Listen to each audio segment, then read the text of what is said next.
Welcome to listening to another show. I'm Mel Fascist Pig. And I'm the Reverend Muffington. Tonight we have a shit ton of folks. But right now, for your audible enjoyment, we have motherfucking Law Circus. Yeah!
So it's been an interesting week. We had Friday the 13th. We've had a solar eclipse today.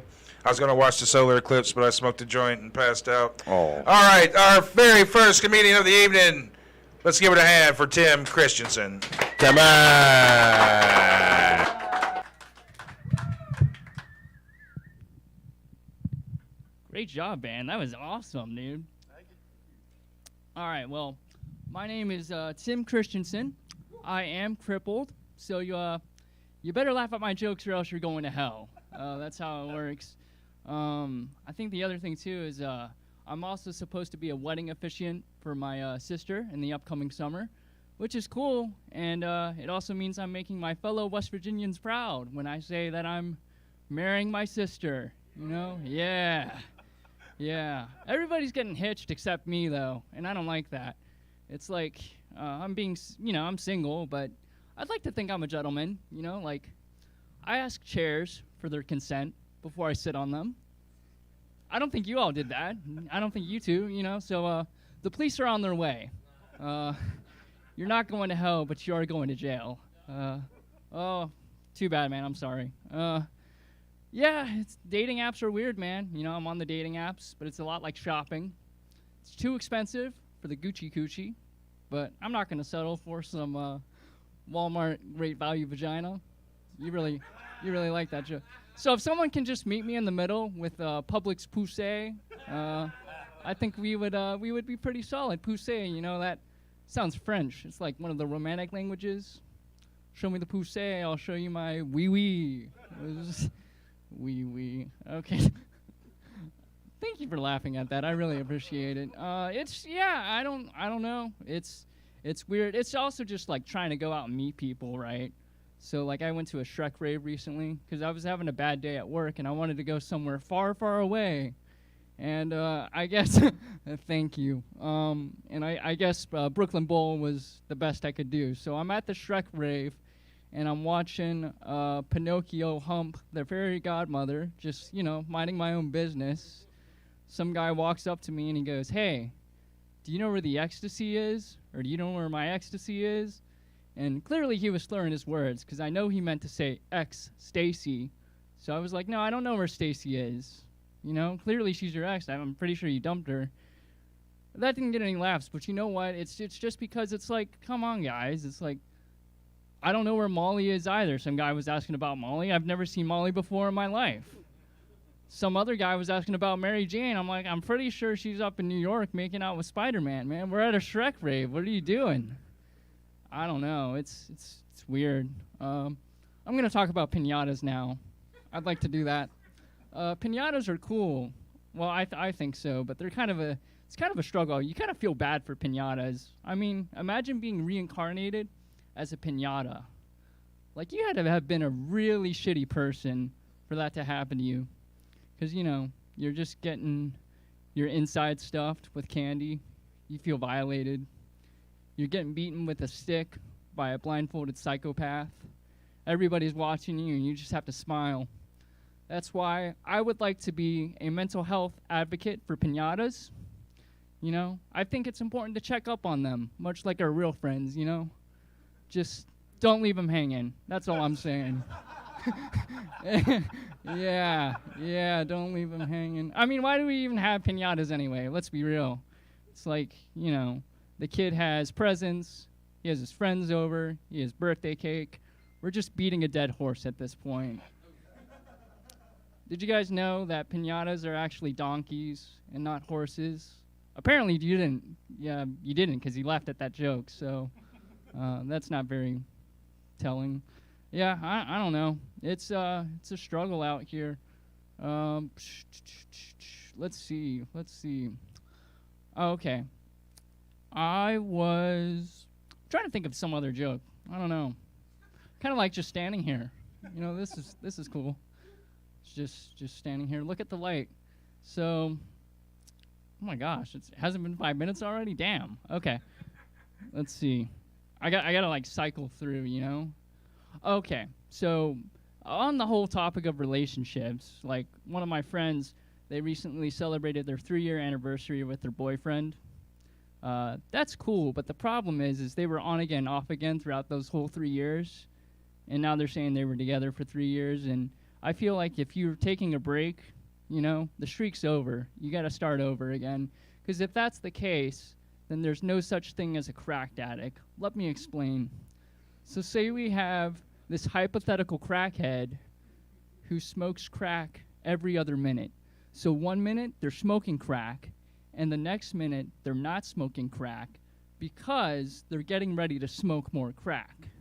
So, Rent the Musical has taught me that there are 525,600 minutes in a year, because this is a season of drugs, not a season of love. What I'm saying is that if we split that in half, there's technically 6 months where this crackhead is actually sober. So what I'm saying is you should go and hug a crackhead today. You know, congratulate them for their sobriety. They deserve it, you know. Hell, give them a high five. It's probably a different high than what they're used to. You know, it's what a time. What a time to be alive. I'm trying to think of some other jokes. Yeah, I'm relatively new to Nashville. And so the thing about Nashville is it's hard to get used to the people. Like, I was at IHOP the other day because I was having a bad day, and that's where you go, you know? You just want to drown your sorrows in syrup and tears. And so I was walking in, but I immediately walked out because there was this angry customer lady storming out. She hits me in the shoulder and goes, "Excuse me, excuse me, excuse me. Move out the way or I'm going to break your leg," which I thought that was really rude and inconsiderate because it's like, my leg's already broken, you know? Oh, I know. I mean, if she really cared about me, she would have broken my arm instead. Hey, thank you so much. You guys have a good night. All right. Tim, come have a seat, brother. Okay. All right. Do you drink? I do not. All right. At least not right now. Okay. Well, I was going to have a shot with you. So, what kind of cripple are you, bud? I'm the CP cripple, you know, the cerebral palsy one. It's palsy. All right. Yeah, Right palsy on. one. So it's the leg. It's like it doesn't want to communicate with the brain It happens. for some reason. Is this from birth or something that's happened over time? It's from birth. So it's like trying to do physical therapy, but then that gets really old. 'Cause it's like, you know, they're like, all you got to do is balance on these beams and everything. Essentially, it's like just being prepared for like a sobriety test. You know, they're like, what I'm saying is I'm not drinking. Sure. If I know I do drink, then I'm going to fail that sobriety test regardless. Would you fail People already think I'm drunk, you know, like, and I'm totally sober. So, like, you know, that's not fair. Like, having cerebral palsy, it's like being drunk, except you're not drunk. Right on. Have you ever been drunk? Have I ever been drunk? Yes, I have, actually. It's just, I just fall asleep afterwards. It's not that exciting. Right on. Have you done anything? Have you ever done any, like, you ever smoked pot before? Yes, I have. All right. I gotta That's say, a pretty quick like, answer yeah. right there. Quick response. Like the whole weed thing, you know, it's so interesting. I remember when it first happened, I was right. Let me. You can pull it towards you. Right. Oh, we can do. Yeah, Whoa. it's a wonderful Okay. thing. Okay, so when I was smoking weed or whatever it was, I didn't know your penis could get so hard, and it's like, you know, I was high, but so was my penis, and I didn't know what to do with it, right? Yeah. That happened. And what age was Yeah. this? What age? What? I think this was like 2 years ago or something. Wow, right on. Well, how old are you? I'm what? I don't even know. 24? 24? 24. So you got high at 22. Yes. Sure. I Did you definitely enjoy got it? High. Honestly, man, no. I think it was just like this, like, there's a lot of, like, I thought it was supposed to calm me down. And I think it depends. Some people, they go into a different direction. Right. And so I was just, and I tried like edibles and things like that, and I didn't know like they could be so strong. I took like half a brownie one time. Oh yeah. And the next thing I knew, I was like having trouble sleeping. But you're like 80 pounds. Yeah, exactly. So I'm like, you know, butt ass naked on my floor, and it's like I'm never doing this again, ever. You know. It's just I don't. Yeah, you smoke a lot or? Yeah. I mean, can't you tell? You probably scrapes the THC off his fucking. Yeah, that's how come I skin. lived to 50. Otherwise, I'd have hypertension and all this other shit and be dead at 45. So. Oh, okay, that's Yeah, fair. it helps. Yeah, I don't know. It's like the same thing too with drinking. It's like I can't drink that much because I'm not a also drinker just- either. Yeah. Interesting, yeah. So it's not really my thing, but I make it through, you know. I mean I am Catholic, so like I do drink all that stuff. So I think that's when I Wine? wake up. Yeah. So I just, you know, and then also it's like the same thing for weed. It's like get high for the most high, you know. Are you currently a Catholic? I am currently Catholic. Right on. All right. Yeah. Congratulations. Doing the. I dated a Yeah, Catholic like chick. I dated a Catholic chick. Okay. Yes, Yeah, I've been there. I've seen the that has the 13 stages of that's- Christ and stuff. I've dude, seen that dude, stuff. Congrats to you. Like that's quite the achievement. Just going to They're- Catholic they're church. just- no, you know, Catholic people can be weird people at times, and you know. Oh no, the ones that like get up and like start running around and act like they're humming and stuff. Right. Like, those guys are Okay. pretending. I don't think those are Catholics. No, those are not Catholics. He's saying they, Catholics. But yeah, the shit that's going down right now in Israel is pretty fucked up. I don't know if anybody is paying attention to that. I've been trying not to because everybody now, especially in this day and age of the internet and shit, everyone's got their opinions on it, and everybody wants to talk shit about something that they obviously don't know idea. about. Yeah. Yeah, and it's just one of those things where it's just like I'd rather They only not know talk about it. what the mainstream media tells them. They don't know what the fuck's actually going on over there. And so it's just like, especially on this show, I kind of like, it's fucked up that it's happening, but especially on something, like here, I think that's something that we kind of try to avoid. And it's like, who are we to say, because we're not in their position, Wow. They've been fighting over there for 1,000 years. I don't know. I don't know. So what got you into comedy, man? So I'm a musician at heart. Oh. And so I was always running into creative blocks with music, and so I figured I would give comedy a go. What's your favorite band? Favorite band? Creed's a good one. I like. There we go. Okay. He's a brave man. Right on. Creed is a good. Diet Pearl Jam, Fucking do you like Pearl Jam. do you like Pink Floyd? I do like Pink Floyd. He's got good taste, man. Roger Waters on the 6th put out a new version of Dark Side of the Moon. Have you heard it? I have not heard it yet. So it's the 50th anniversary to where it's not he's not like redoing it to take away out of spite or anything. He's just doing it through the version of like an 80-year-old man. And it's laid back, it's more, he's got this extra spoken word to it. If you like the original Dark Side of the Moon, it's like a companion piece to someone who wrote the original album and then 50 years later does his interpretation at his age. And it sounds like an old man doing something that he did 50 years ago. Yeah. It's not going to really take away, but it's worth to listen to. I mean, to sit back, spark up a joint, and to listen to it and hear this new perspective of an album. Yeah. And I always think that's the cool thing about music is it can constantly evolve. Mm-hmm. And the cool thing about music being subjective is maybe you didn't think it was cool at the time, but 20 to 30 years later, with all your different experiences, you can look at it. I've been in a band at one point where we were an experimental band, and we had like bass songs, but we playing them, over and over again. We'd never play them the same way. We'd always play them differently, whether it's a different tempo or maybe the guitar player threw some extra effects on it, or the drummer plays it differently. We play it slower. It's one of those things where just to keep it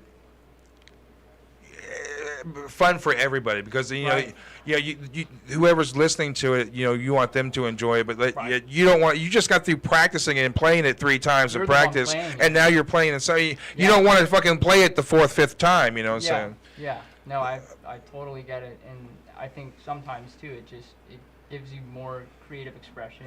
And it does, because try new things. Exactly. You can branch off, so you have the main thing that you're doing, and everybody knows the song that you're doing. But say, hey, let's follow this guy over here, and kind of that Grateful Dead type of way where they would just kind of follow each other in these different paths and shit. Mm-hmm. So what's your next gig, man? When is my next gig? I think it's October 19 at East Side Deli or Eastern Deli. Inside of Deli? Get free food? Inside of Deli for sure. Right. There's going to be tacos there for some reason. Nice. I don't know why they have it's a sandwich. I guess it's a Mexican that is a sandwich. That's sandwich. A good debate point, our tacos sandwich. There's already tortas. You don't need to call tacos. Yeah, I guess. What is that? Tortas? They're like. Is that like they're like turtles or something? That's tortuga. Tortuga. So it happens when a turtle and a frog did. So, Tim, thank you very much for coming out here, man. Feel free to hang out. No one has to run away and everything. Definitely check out the rest of the show. And we may be doing an after show afterward where we just kind of all sit around the table and bullshit. So, in case we do, make sure that you hang out. Cool, man. All right, let's give it up one more time for Tim Christiansen. All right. Ladies and gentlemen, motherfucking Lost Circus. Yeah.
These guys are badass. All right. Ladies and gentlemen, new to the show, let's welcome Jax Howie. Check this out. Hey, all right. Hello. Thank you, everybody. Thank you. This is cool. This is a cool show. Hey, you guys, I see a lot of people here drinking. Everybody partying here tonight? You guys partying?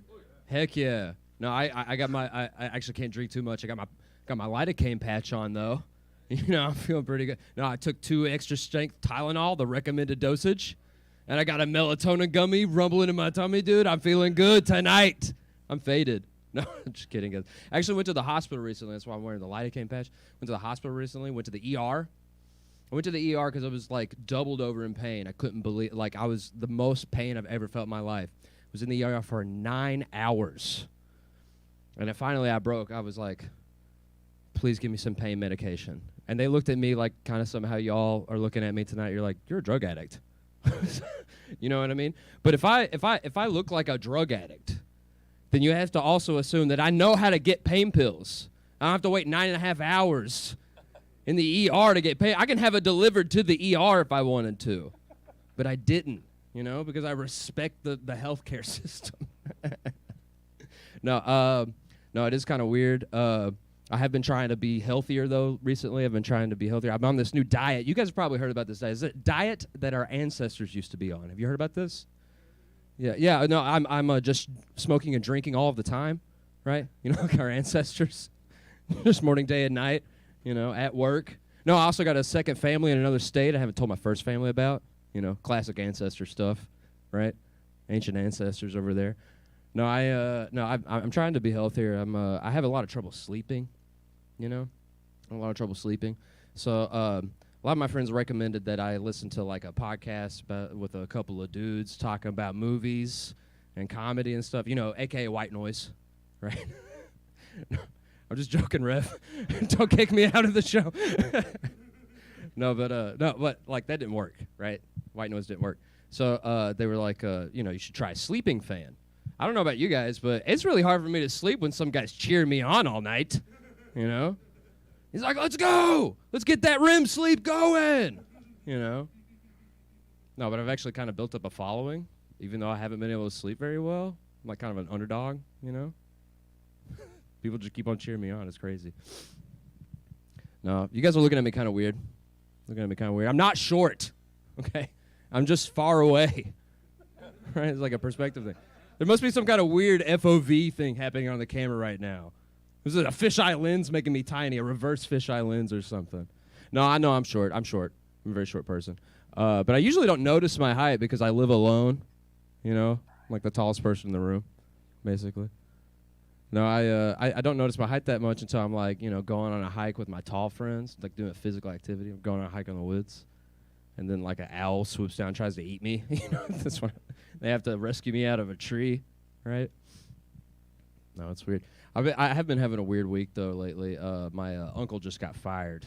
He just got fired from his job. He was a salesman at a furniture store. He got fired for making everyone uncomfortable. You know? Yeah, he was just recommending the wrong seats to him. No, but then he would recommend him a seat, and then he would crawl into their lap like a little kitty cat. You know what I mean? Start pounding him, urine, and licking himself. Kind of weirded the customers out, made him uncomfortable. No, guys, I'll probably, how much time I got? Yeah, hell yeah, I got some time. Yeah. You know what? Hey, what? Can I ask something of the band? Can you play like a tiny little like ambient riff for me? That'd be cool. I'm gonna do something real quick. It's very, very, very light ambient. Am I even coming up over the thing right here? Yeah, coming through. It's a very different type of. Okay. Well, I was gonna kind of do like an ambient thing. This is a lot different than what I was. When I said ambient, I wasn't like rock on, dude. Like, I meant like ambient. You know, I thought like maybe just the guitars. But you know what? Fuck it, dude. I'll just do one last thing and I'll get out of here. I didn't mean to ask something, but that was awesome. You guys are cool. Was Lost Circus, everybody? Give them a round of applause. Yeah. No, I like music. I like EDM music though. This is not usually my style. You guys rocked it. But like I'm into EDM, electronic dance music. You know that bullshit, right? Yeah. Yeah. No, I like to listen to a lot at the club, you know? And they'll be playing like a EDM song, and they'll put some lyrics in the EDM song, you know, tell it apart from the other EDM songs, right? And so like this one time I was dancing in the club, and they put on this song, and the lyrics came on. I was doing the robot. I was dancing all cool, you know what I mean? I was feeling good. And then the lyrics came on, and they said, "We're popping bottles like pimples." Right? That's kind of gross, right? It was weird. But no, I thought about it. Actually, it like kind of sparked my imagination. I had to think about it there on the dance floor. I was like, wow, that's fucking deep as fuck, dude. It's an apt metaphor. Popping bottles like pimples. Alone staring at yourself in the mirror. Right? That's how I like to drink, right? Just getting really mad at myself. Stop it! Stop it! You know? Bleeding down my face, right? Now, I'll tell you what. This is a cool show. I like doing this. This is fun. Hey, you know what? If you want to see any more of me, if you liked what you saw tonight, if you want to see any more of me, you can just type in my name, Jax Howie, into OnlyFans. You can see a lot more of me. All right, thanks, guys. All right, give it up for Jax Howie, ladies and gentlemen. All right. Hey, anybody seen Erica? Hey, where's my can opener, man?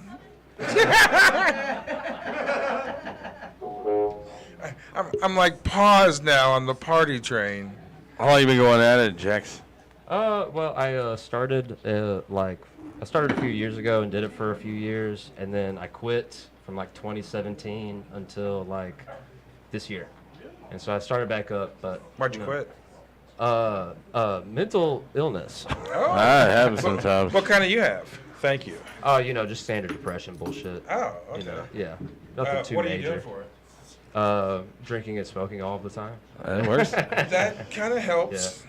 Yeah, no, and comedy, actually. Comedy's this weird thing that I feel like I was denying myself friendship by not doing comedy. Because it's like... it's a social thing. Yeah, and I started when I was like 20, when I first started. And so that's like my friend group, is all the comedians involved. Have you ever done Molly before? Yes. Okay. Do you like it? Does it help? Yes, absolutely. No. I mean, no, I don't do that. Allegedly. Yeah, this is going out live to my employers. No. They're not watching. Unless you told them. Yeah. You had to tell No, them. this is going to be on my resume. Yeah. Nice. I mean, No, yes, I've done Molly several times. I found I had anxiety for quite a long time, and it was like after all the pharmaceuticals and all the bullshit you go through and all the money that hey man, yeah, like I forgot we are a drinking show. Yeah. And He's having to serve himself. And I'm gonna get me one too, if you don't mind. I'll take one. Would you like to have one too? Son, would you like to have halfsies? No, not tonight. He's got daddy's beers though. Ooh, daddy's beers. Yeah. It's like Monty's not coming tonight. Monty said he's having car trouble, which means Monty's out getting laid. Yeah. So we're not gonna. Oh, hey Mario, you want to sit in? Mario's here? Yeah, we got Mario. My hero? It's a me, Yeah. Mario. You want a His shot? brother Luigi's here Do you want a too. shot? Oh, for real? All right. So Mario sat in for us last week for Monty, and so this is officially Monty's stand-in. Yeah. Here, I'll give. You can have this extra absorbent. I want to get one, and It's then. like a hazing ritual. Like Yeah. How much you gonna get on you? I mean, you know, you're Being hazed? your DMP family now. All right, to Monty Hicks. To Monty Hicks. Montavious. You ever seen Ghosts? It's funny you ask that. I'm not really a huge believer in ghosts, but we went ghost hunting last night in Old Louisville. A few friends of mine, other comedians, went ghost hunting in Old Louisville. Did you get No slimed? ghosts. No ghosts, but I did perform for an audience of like 300 Victorian people out in the middle of the park at 3 a.m. It was pretty cool. I mean, like, So were no they the ghosts. ghost, or Did you kill? He had like a whole like fucking Jack Nicholson in his shining moment. No, I honestly, the person before me bombed, and I like totally raised that audience from the dead. You know what I mean? It was nice. Very nice. So I got an update on The monster? the monster that I have in the backyard. Okay. So the flashing lights, I've seen them several more times. To speed everybody up, over the last few weeks, I've had these flashing lights, and they go on all different times of the night. And I got up to pee one night, and it was like 3 o'clock in the morning, and I saw it flashing, and I was like, motherfucker. And so then a few nights ago, I was sitting out on the porch, me and the dog. Of course, this is the thing, man, when, like, the credibility when I try to tell someone something is like, I'm always high. Like, when I see shit, I usually have no a joint credibility. in my hand. Yeah, so... Like, I'm out there, and I've got my, like, flip-flop house shoes on, you know, like the ones that, you know, fucking women wear to Walmart and shit. Monster hunting gear. Yeah, exactly. So I'm sitting out, and I'm too. yeah, I'm smoking a joint on my back porch with the dog, and then I see it going again. I'm like, motherfucker. So I get up and just start, I'm like heading down the fucking into the woods and everything. My fucking flip-flops, fucking house shoes come off, and I'm determined to see this motherfucker. So I get down in there. I've already cut a path previously with my fucking shears and literally, so I'm down there and I'm seeing exactly where it is, but it's like coming from the neighbor's yard, and I'm like, well, that's kind of weird. And it's like a bright like light, and then it stops, and then so I'm fishing around trying to find it. You know, it was like 30 feet away from me by the time, you know, it shut off, and I've still got the dots in my eyes and everything, and I'm trying to find, but I've pinpointed it.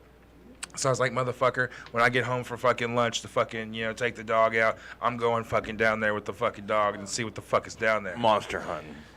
So it's not a portal to hell that I thought, right? That's good. It's a back. And now when when the light goes off, I do see something in the light. Like, it's a flashing light, and I do see something moving around in the fucking light. So I get home on my lunch break, put the dog on the chain, and I go down there, and for fucking real, it's a trail camera. It's got a little solar panel on it, and it's pointed in the area. It's not pointed at my property, but it's pointed at the woods, pretty much that corners our properties, where this thing has been sighted, where I seen this thing. So now I'm thinking, Somebody else saw it. maybe they have seen it, and these people don't invest money in shit. Like, they dug their own swimming pool. There's no filtration. They built their own deck. This motherfucker won't hold a fucking table and chair set. Like, these motherfuckers don't spend money on nothing. But there is a fucking, like, $2,000 goddamn trail cam right there with 2 cameras, infrared, the fucking bright light. So every time, like, the flashing light has been going on for the past couple of weeks, that fucking thing is right there. And I'm like, I'm chasing the light. And so every time I think I'm going down there, the fucking... You're the monster on the cam, dude. Exactly. That's what I was just about to say. You are actually the ghost to them. They're like, what is this thing in our trail cam? What has worried me is, like, I know I'm on it. I know I'm on it now, but like, it was like, I'm in the bathroom and I can see it flashing when I'm, like, pissing. I'm looking outside the window and I can see it. But then, like, I'll hear it too, and this isn't like a fucking, like, a small animal, like a squirrel. Like, there's something large going and crunching around and moving. It's like big. And like I said, I've only seen it twice before, and it's been a while since I've seen it, but I know it's there. My brother, who used to live here for a short time, he was a trapper, and he would release all his animals here. So at one time, all those animals would be running around, but no, it's silent down. There's no crickets. There's nothing. That motherfucker is eating everything, and now it's starting to get up to the point where it's coming back to the property lines, and I can hear it. My brother's not here to feed it anymore, and I think these motherfuckers have seen it too, because they put up this goddamn $2,000 fucking trail cam, and they don't invest money in nothing. You should have somebody take a video of you with, like, a night vision filter so we could see what they're So seeing on what the I'm going to camera. do, I think, for Halloween is I'm going to do like a Blair Witch style, where I'm just going to go into the woods, you know, get together like a camera or something like that. And then I'm going to check out the attic people too. Do y'all believe in attic people? Do you have attic people? To believe in it? You Do you, mean like- you mean people who squat like In your attic and That's just a like real don't thing. let I you don't have know. to believe Really? in it. Yeah, that's a real thing that What, do they, like, happens. sneak into your house? So or there's something? videos, but there's like, you know, they're always like man. kind of hoax, so you never know. I don't have an I was about attic, to say so. the trail cam is actually more like I feel like a scarier thing to You say like 'cause choke cam? trail cam that Oh. you found. Yeah, the choke cam, POV choke cam. Got Getting it. choked. Yeah. Subscribe for $9.99 a month. Choked You're him. just reading off my Google history search. Like, what the? Have you ever Great seen like a minds. strange animal or a ghost or Jesus or aliens or? Oh, actually, you know what? The biggest scare I ever had was there's this airport in my hometown of Pikeville, Kentucky, and Pikeville is a small town, has a little airport, little private airport, and you know, we go up there just hang out there, like it's just a, you know, top of the mountain type of thing. Go up there, hang out, and I was up there with a friend of mine one time, and we were just like outside, like laying on the ground with like a blanket beneath us, just like looking up at the stars, talking about shit. And we heard something, and everything got quiet. Like there was no more like crickets noise. There was like everything was so quiet, and we heard the noise again, and we just grabbed the blanket and started running away. And you know, I was making jokes about Bigfoot and ghosts and stuff, but I think it may have been just a guy camping there who was like, "Who the fuck is listening to the Unicorns Who Will Cut Our Hair when we're gone?" album. Maybe just next to my camp. Now the crickets are like, fuck. What's your upcoming gigs, bud? Oh, I'm hosting for your upcoming guest, Randy's Sunday Shit Show. No, is that the name of the show? It's an open mic, but I'm actually hosting. My real gig is I'm hosting Ariel Elias up at Planet of the Tapes. She's a up and coming comedian. She's very funny. She's doing a weekend there. So if you're watching this out in Louisville or you're in the Louisville region, you want to buy tickets to that, go to planetofthetape's.biz for Ariel Elias. It's gonna be fun. All right. Well, hey, man, we appreciate you coming out. Definitely hang out, man. We may be doing an after show. Yeah, definitely, especially if you're a drinker, too. All right, let's give it up one more time for Jax Howie. Yeah. Ladies and gentlemen, Lost Motherfucking Circus.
You guys are pretty badass. Hell yeah. So, all right. Singing with passion right there. Woo! So, hey, take a minute. Let's introduce the band real quick. introduce everybody and how long you guys been doing it. I'm lightheaded Steve. Oh, David! I've been doing it since 7 tonight. Brian on guitars over here, and we've been together since 2019, but you got to include the great pause in there. Yeah. All right on. Very cool. Yeah, that didn't count. I'm Tom, drums. Hi, Tom. Marvelous background. Hi, singer, Kenny. too. Yeah. Chad on bass. Hi, Yeah. Chad. Terrible background Is singer. it Chad's the one that doesn't speak in the band? Kenny, guitars. All right. Kenny. All right, guys. Hell yeah. Double shot of Kenny, just like I like it. So, we appreciate you guys coming out, man. You guys fucking sound awesome, man. You guys are Clean, tight. dude. They sound Yeah. clean. Did y'all not just tight. open up for Winger? What? Did y'all just open up for Winger? Yeah, Winger Warrant Firehouse. Yep. Fucking Warrant? Man, I saw them in I saw Warrant in was it Starwood back in the day with like Cinderella and God, it was a couple other ones too. I can't even remember. That was good. That was fun. Oh, Poison. That was the headliner. I mean. That was a good show. Yeah, it was tons of fun. All right, ladies and gentlemen, new to the show, Gabriel Grindstaff. Yeah! We doing good, guys? We having fun? Hell yes. So, I'll let y'all know, I actually happen to work on cars for a living. And being in the car community, I'm trying to educate myself about, the different types of other communities inside that larger community. And I recently found a new one. It's actually you probably heard of it. It's actually a gay truck owners association. They like to go by the name Ford. Ooh, I know, right? I thought the same thing, but they actually have nothing to do with a car company. It's an acronym. It stands for fuck only rich dudes. Only one person gets mad about that joke. I'll let the rich dude. I would really say he probably gets butthurt about it, but I say a lot of fucked up things, I'll be honest, guys. I really do. And it's probably got me a lot of hot water, especially in my relationships, right? See, like my last relationship, I thought I was clever because I won this girl over with one comment. See, this girl, right, she was like obsessed with spray tanning. It didn't really quite feel right to call her an orange because she was only like 5'2". So I stuck to calling her cutie. Yeah, don't worry, I do fuck this up. See, while we was together, we decided to do her genealogy, find out where she comes from, right? Turns out her ancestors actually come from China. Well, obviously, in my phone, her name got changed to Mandarin Orange. Yeah, mine got changed to ex-boyfriend, so I think it was that time of the month she was a blood orange. I don't know, guys. I'm still learning this shit, I did find a good girl, though. I really did. I was happy to find her. But it wasn't without some complications. Like, I love compliments like everybody else does. But her compliments felt a little backhanded. I'll give y'all an example. See, just the other day, I was sitting on the couch watching a comedy, just smiling, laughing. She just out of the blue looks over at me and says, "Babe, I just love the gaps in your teeth." Yeah, he felt that shit too. It hurt a little bit. Well, I'm a slick motherfucker, so I said, "Hey, baby, I love your gaps too. And your employment. Bitch, I paid the rent the past 6 years, okay? How's about you help me out a little bit?" Best part of that joke is she wrote it. I didn't write a single bit of that. Yeah, she thinks my finances are a joke, guys. I'm struggling out here. I'm wearing a $5 shirt from Target, okay? You're really struggling when you're buying clearance rack Target products, okay? Oh, it's been fun. It's been fun being in a relationship with her. But she pushes me, That's what made me stick around with her, Through all the comments, she pushes me. Like recently, I wanted to get more, athletic. And with all the stuff going on in the news, I really wrote this joke at the wrong fucking time. See, I wanted to get more athletic, and I said, I can't do sports because I come from a Jewish family. And we've never been good at sports. Like at this point, the only Olympic sport we're really good at is getting murdered. Yeah, I wrote that joke before everything happened, so great timing. But, I learned my lesson. I said, what, I'll go do some outdoorsy things. So I'd go hiking, right? But that felt a little too much like wandering. And I don't want to perpetuate Jewish stereotypes anymore, okay? One person read the Bible in this room. That makes sense, okay? I knew that one wouldn't land like it should. So I wisened up. I said, you know what, fuck it. The best thing between hiking and doing anything athletic is probably just going camping, roughing it out in the woods. Because, you know, Jews and camping went so great the last time around. That's my fucking life. This isn't a lie, guys. My mom's actually Jewish, okay? You can laugh at my trauma. It's great. It's great. I learned my lesson, though. I realized if you go camping, you have to light a fire. And obviously, we've always been historically flammable, so that shit won't work. It's been fun having that life. And I only have this kind of life because of the people who raised me. Like my mama. She was, well, what some would call a Jewish Southern belle. If you're actually Jewish, you'd call her a Jap. If you don't know what that means, it's Jewish American princess, okay? She ran my dad for every fucking dollar. Like I'll give you, for instance, like my dad, right? When he found out I smoked pot, he came into the living room with a ½ ounce of pot in his hand. He said, son, what's this about? I had to be honest, guys. I had to break down and tell him the truth. $150. No family discounts in this household, motherfucker. You still buying wholesale, okay? But, you know, my mom, she raised me kind of wrong, okay? If I got time to finish this, still got time? I don't know. I'm losing track. Good. See, she raised me here in the South. In fact, in East Tennessee. And like every Southerner can attest, you know, we've always been historically very pro-life. But your mother probably raised you with that phrase, I brought you in this world, I take you out of it. It's a real pro-choice ass statement, don't you fucking think?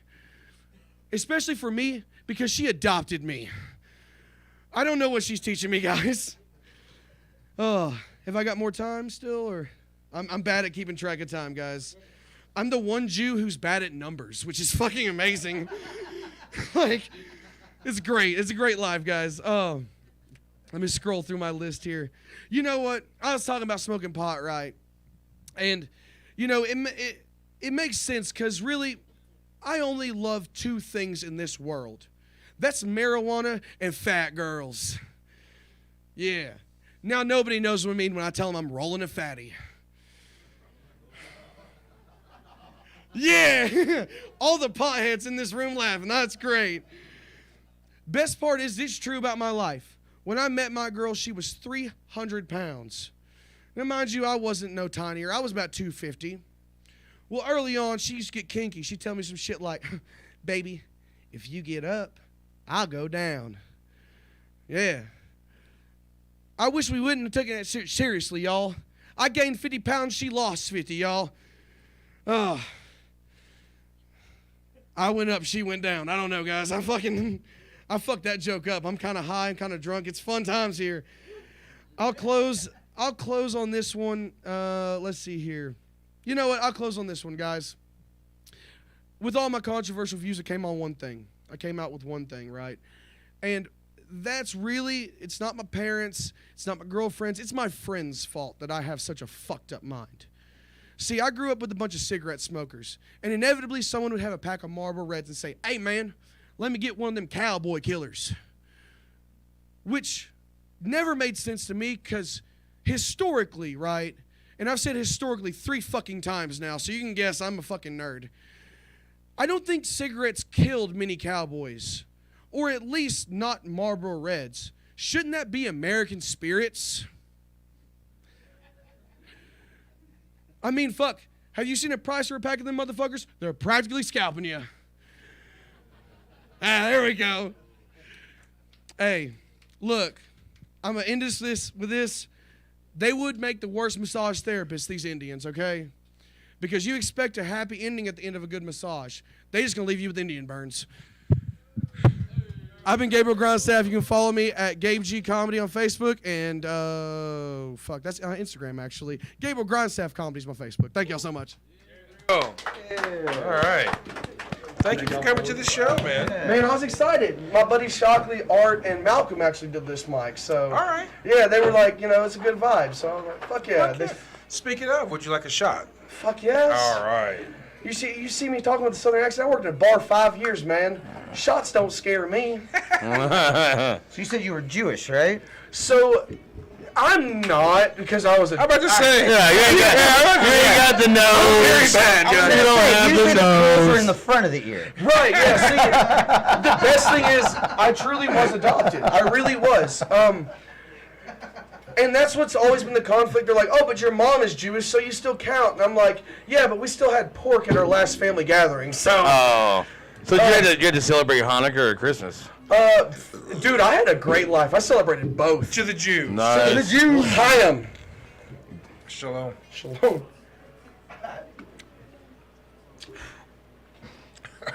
Ooh. I love whiskey. Yeah. Is that whiskey? Good. Yeah. I assumed it is. So do you have any horror stories? Have you ever seen a ghost or an alien or So, a like, monster? a ghost, alien, or monster. That's the other day at work. Now, mind you, I had just ripped the bong like 80 times before I went to work, because for real. Like I'm a degenerate. Okay. I got into working on cars, right? So I go to the shop and I look up in the sky and there's just a bolt of light, and it goes from like a kind of reddish to a light green, and then it just turns to white and disappears. And I was like, hey babe, are there any like comet like storms going on in the area or some shit? And she said no. And so now I don't know if that's like aliens or if I just found the limit of how much weed I can smoke. You know what I mean? If you're seeing green in the sky, you might be high. It might not be weed. Well, your credibility goes out. I mean, anytime that anybody sees something, and then you like, well, were you under the? And then they're like, well, yeah. I mean, I was drinking a little bit. But at that point, it's like, it's hard to believe anybody. But like, if automatically, if someone is like intoxicated, you're automatically just like, all right. Yeah, Unless you got a video of you getting high with the aliens. That's different. That's different. See, I did that same thing. I thought I was getting high with the alien one time. Turns out it was just a East Knoxville crackhead. So it's fun times, guys. Same difference. I'm still learning about that. Wait, learning about crackheads? Well, Tennessee crackheads. I've only been here for like a month. Oh, it's mostly meth, so don't worry. Crackheads, ambiguous term. It was crackheads like a long time. Like I used to live in West Nashville back in the 90s, the mid 90s, and I lived on a street that was literally called Deal Avenue, D-E-A-L Avenue, and the neighbors to the left of me and the right of me all doing crack. All of them were fucking like 3 o'clock in the morning. I'll hear somebody, "You stole my bump, motherfucker!" It's like they're out in the middle of the fucking yard fighting. And, all right, so do you guys remember Opryland? Does anybody remember Opryland? Yes. Okay. Vaguely. So Opryland was a theme park that Nashville used to have. Okay. And so the very last year that it fucking... And this is the reason why... They say that it was like a money grab and stuff like that, but let me tell you the real reason why Opryland closed down. Okay. So the very last year was like 97. My mother and stepfather, I don't know how they got it. Their fault? No. They got bundles of these things they were Opryland tickets, but they were called trickets. They were 3-day passes. You bought them for like $15 and you get into the park for 3 days. So then they had stacks, and I don't know where they were laid out like bundles of money, and they were like, here, have a couple of stacks. Like they were the fucking mob of Opryland, right? So I have these stacks and everything, and they're like, hey, we're selling them for like $10 each, blah, blah, blah. So I have them. And so, like, my neighbor one day knocks on my door, and this dude, they call him Word because he's a little white dude, but every time, Word, and they call him Word, right? So, like, Word comes over, he knocks on the door, and he's like, hey, man, you got a bud, we want to go ahead and get some sleep. And we're like, yeah, I get you. I know why you want to get some sleep. So I was like, yeah. And so, like, my ex-wife at the time was standing beside me, so I gave him a bud and everything. He was like, hey, do you guys want to come over and do a couple of bumps? At the same time, I say no, but at the same time, my ex-wife is like, yes. And I'm looking at her. I was like, you want to go over and do crack? And she was like, yeah, fuck it, I'm bored. I was like, well, okay then. Dude. So we go over to their place, and they live in this shotgun fucking house, right? And so they all got their little fucking, like, it's antennas with Brillo at the end for a filter, and they drop the little pieces, little tiny bumps that they do. Allegedly. We got it. No, fuck it, I don't give a shit. Legal team, thank you. It's been 30 years. So anyway. Yeah. So they share it with me and my ex-wife, and we're sitting there, and like, I don't feel anything and everything. Like, I've done coke before and everything, you know, I know, but I didn't feel anything. Sure. And so they're like, well, hey, we got our dude coming over and everything. He's gonna bring over some more. Do you want to buy some? And I was like, I'm not buying shit, you know. But I'm still hanging out and everything. I'm drinking a beer. Dude comes over, and like the classic like crackhead that you would think would be in a movie. He looked like Candyman. He had the trench coat, and he had the brimmed hat and everything, and he was tall and very, very slender. He was like the angel of death, but with like crack. Okay. Yeah. Okay. So anyway, he was like, "Hey man, do you need anything?" And I was like, "No, unless you want to take some Opryland ticket." In my pocket, in my cargo shorts, I'm still wearing cargo shorts 30 years later. I had this bundle of tickets, and I was like, you know, how many would you give me for a couple of them? He's like, what are they? Like, they're 3-day passes. Like, well, I'll give you, you know, a rock for each one. I was like, well, fuck yeah, it's party time now. So I was like, you know, so I broke off 10, got all this fucking crack. So now it's Crack City, and I am high as fuck. I mean, woo, high as fuck, right? Bro. So over the next 2 weeks, I'm partying. Me and my ex-wife are partying in the shotgun shack with all these crackheads. One of them has no nose. At one point, he's offering me his wife in order for tickets, right? So this year, I must have gave away 2,000 tickets to crackheads. So this is the right way Opryland closed down, because that year they were flooded with crackheads. There was nothing but crackheads flooding Opryland, and that is why Opryland closed down. I now know my new hustle, you know. Allegedly. Allegedly, if a bunch of crackheads start going to Dollywood, now I know my new hustle. That's great, guys. Thank you, Rev. I didn't know I was gonna learn a money-making method now. That's great. Jesus.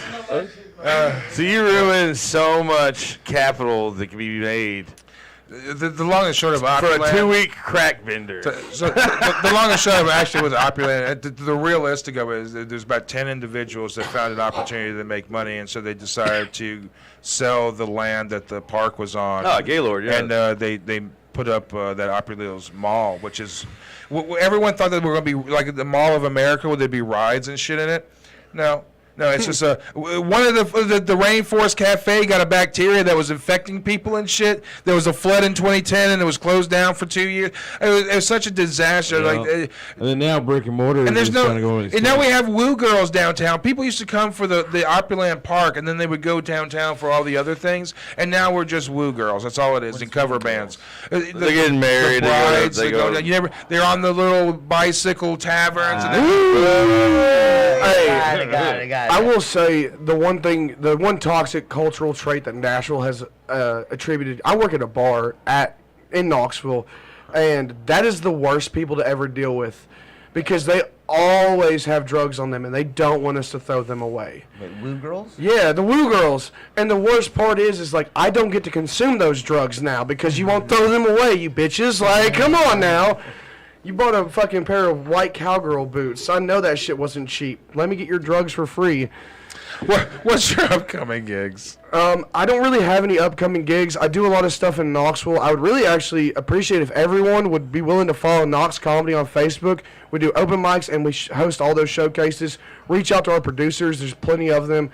We got stuff going on. We're trying to grow the scene out there, and so if y'all would, The Facebook page? yeah, it's a Knox Comedy. All right. I think I'm on it. So you might be on it. It's one of those things, you follow it, man, you'll see everything in Knoxville.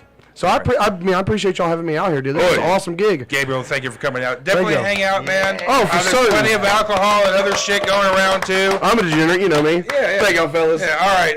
Give it one more time for Lost Circus.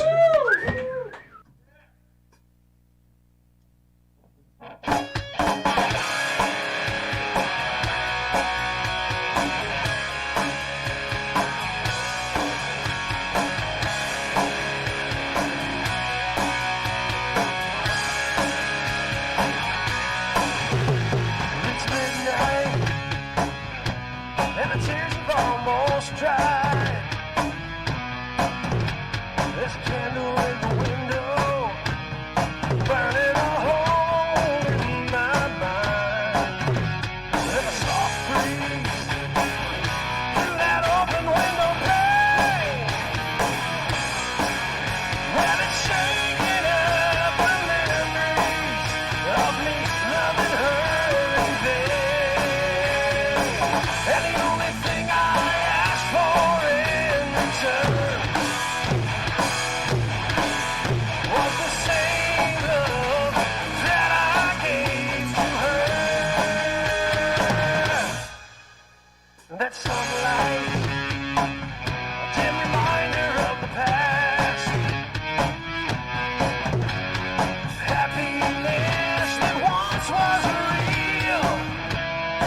sand to the glass.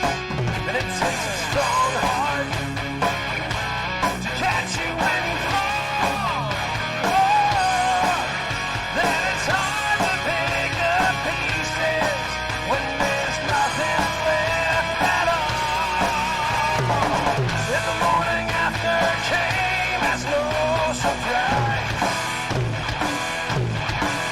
Still alone, lost without her, and don't know why. I didn't hold back, I didn't give up, I didn't walk away. Nothing I said, nothing I did was gonna make her stay. I opened my eyes out wide. I just wish I could have opened her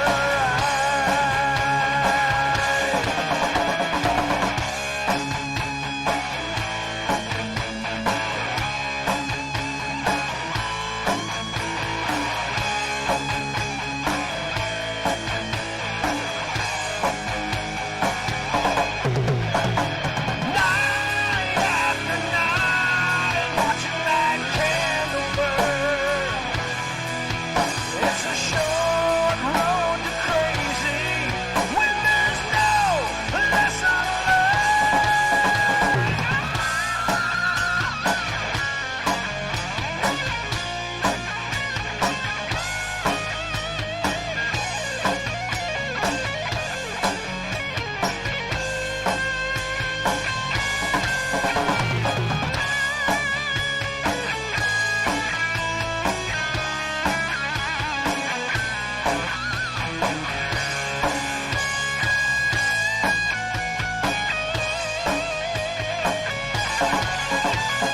hold back. I didn't give up, I didn't walk away.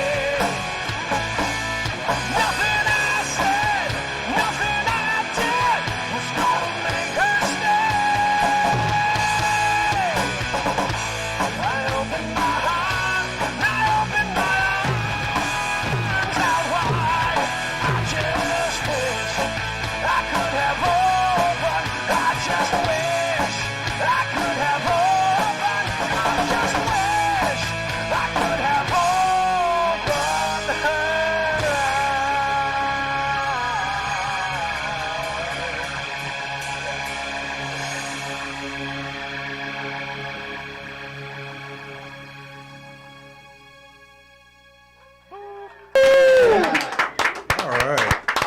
All right, ladies and gentlemen, new to the show, Ralph Rianda. Yeah! All right, guys, give it up for Avenged 70-fold. Yeah. You guys are fucking awesome. You guys are fucking awesome. Formerly known as Rage Against the CPAP Machine. I know one of you guys has sleep apnea, guaranteed. Okay, all right, whatever. You guys are awesome. You guys are awesome. Guys, I do drive the big truck. It's got the lift kit on it, the big tires. Everybody likes to say compensate for dick size. It's real cute. It's real cute. I just want to be able to jack off in traffic and not get arrested, you know? It's good. It's good ride height. I'm up there. I can see them. They can't see me. It's good stuff, guys. But I smoke weed, and I love my friends that are like the weed snobs. They like to pretend they know like every strain they're smoking. All right, like I'll pass in the blunt. They're just like, oh, that's Northern Lights. I'm just like, brother, that's Delta 8 from Quicksand. Relax, dude. Like, it was PCP, but he found that out later, so it was all good. It was all good, guys. Yeah. Nah, man, I just think it's crazy. Like, I'll get high and think of how crazy it was. You could commit crime back in the day, like 50, 60 years ago, like rob a bank, move like a state, maybe even a town away. Like, you're good, right? Like today, if you want to steal people's money and not get caught, you have to become Speaker of the House. Do insider trading with your husband. It's a little more complicated, all right? Like, yeah. They call that woke collar crime, I think, is what they call that. Yeah. It's fucked up, man.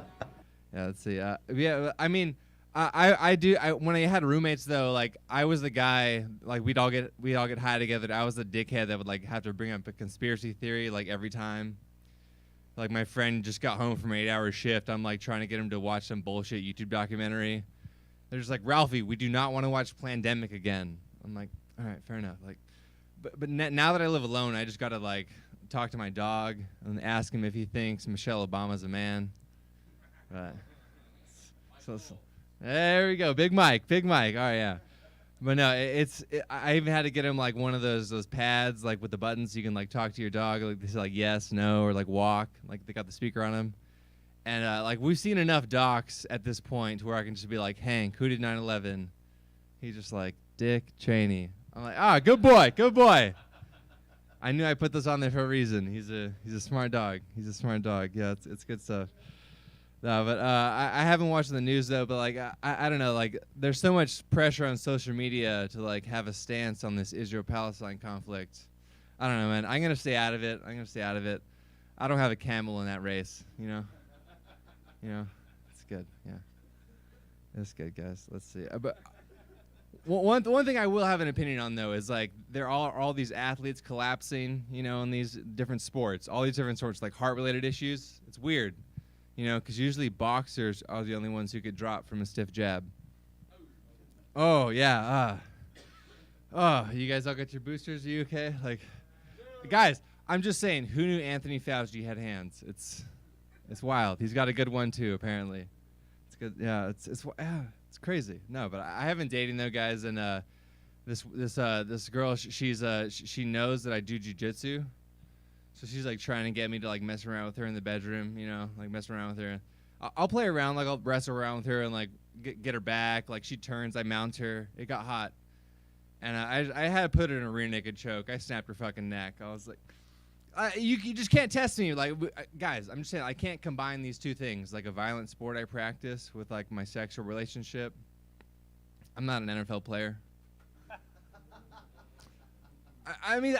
I don't have the same rules that apply to me. You know, I'm not Deshaun Watson. I'm not getting away with this. All right, like I can't be having wild jiu-jitsu sex. And besides all that, I'll be in class later with my training partner. I'll be confused. I'll be breathing down his neck, biting his ear. Like, you like that, dude? Like, no, that's not good. I can't be doing that.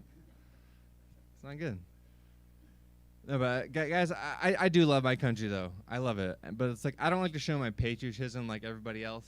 You know, like I like to be a little different. Like. That's why I date primarily Mexican and black chicks. There's nothing more American than a minority being fucked by the white man. Oh. Too historically accurate for you guys? All right. That's too soon. Oh, man. We've been doing it for a while. That's really supposed to bring awareness to the whole situation, but all right, that's it for me, guys. I'm Ralphie.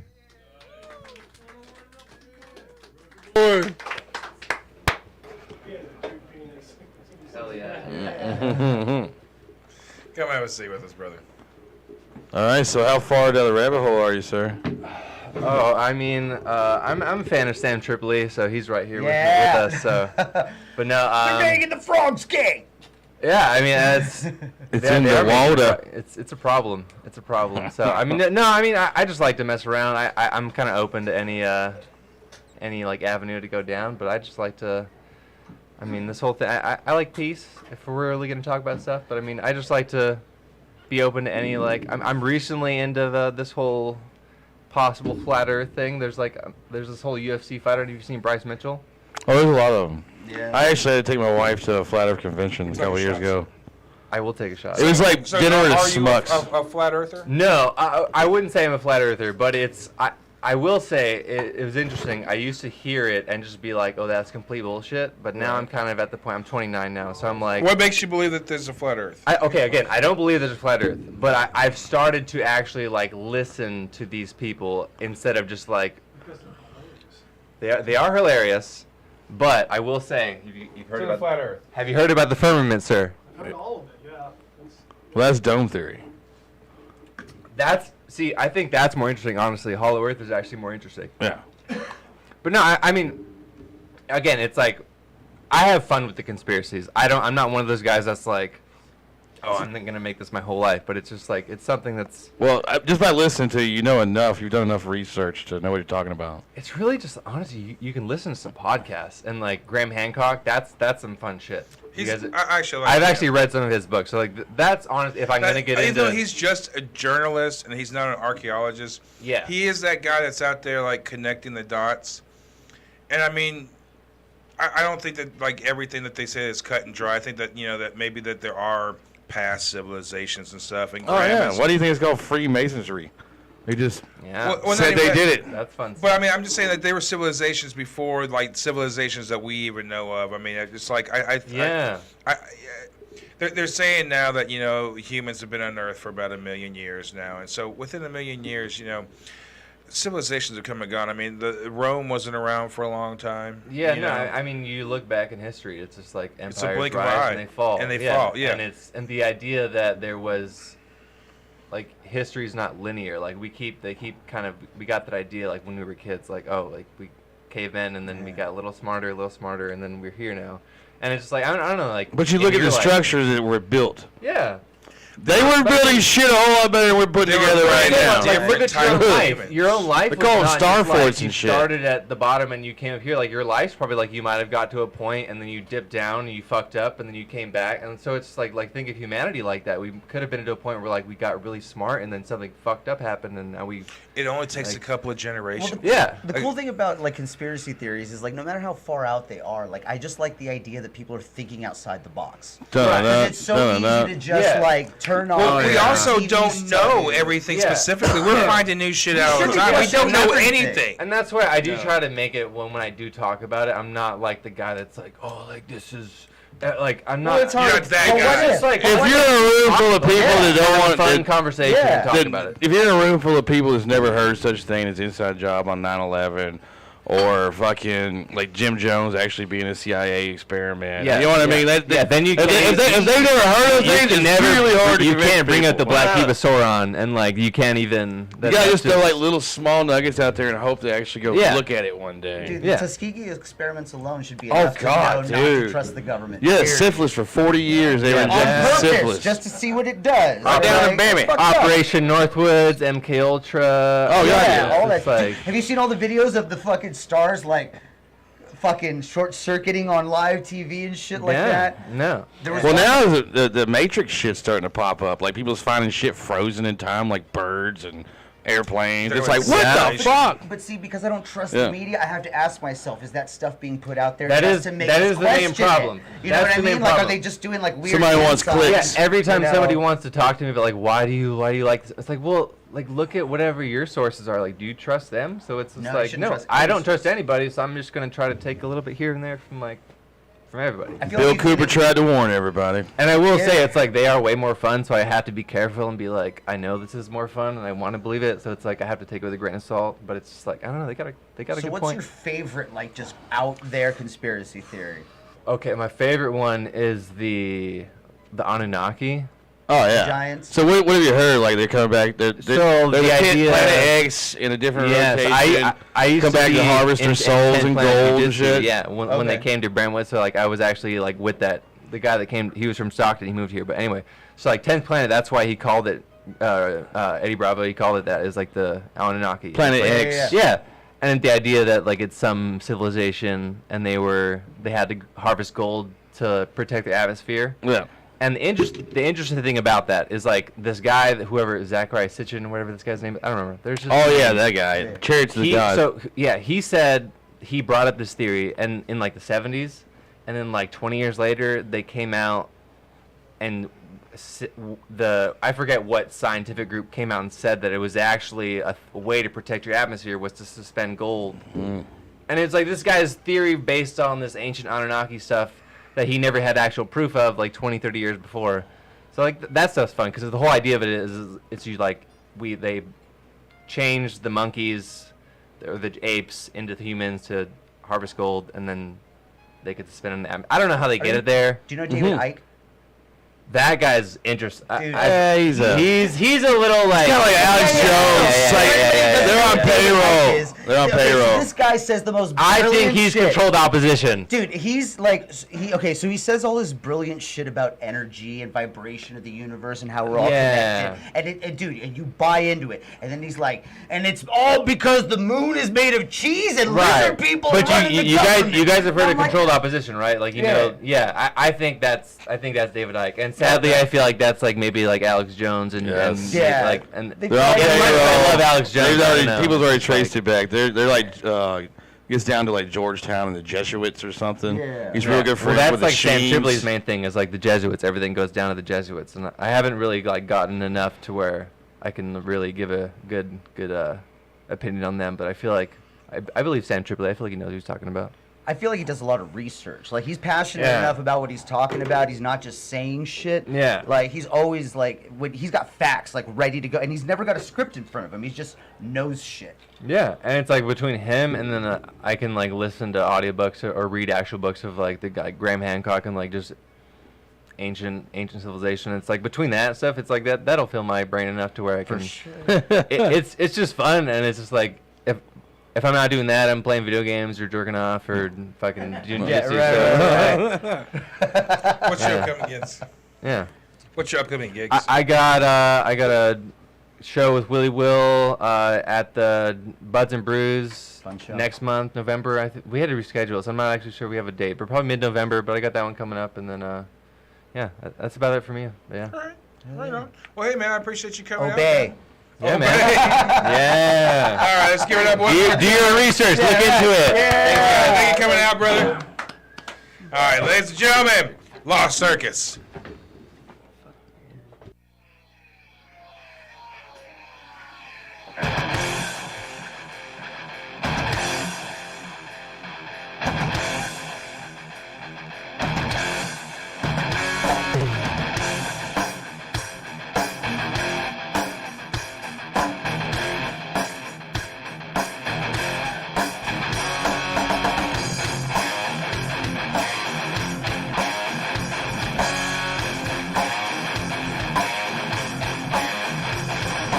What more motivation do I need to get this done?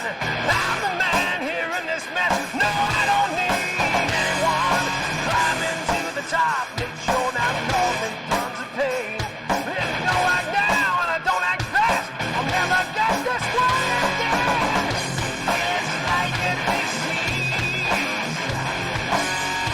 It's like I can't breathe. Got to have it all. Gotta have it now. Like my back's against the concrete wall. I say I can. I have the power tonight. I have the will. It's just formality. Let's make a blood stop from your so-called reality. I always win this game. Now move. Let's just get over me.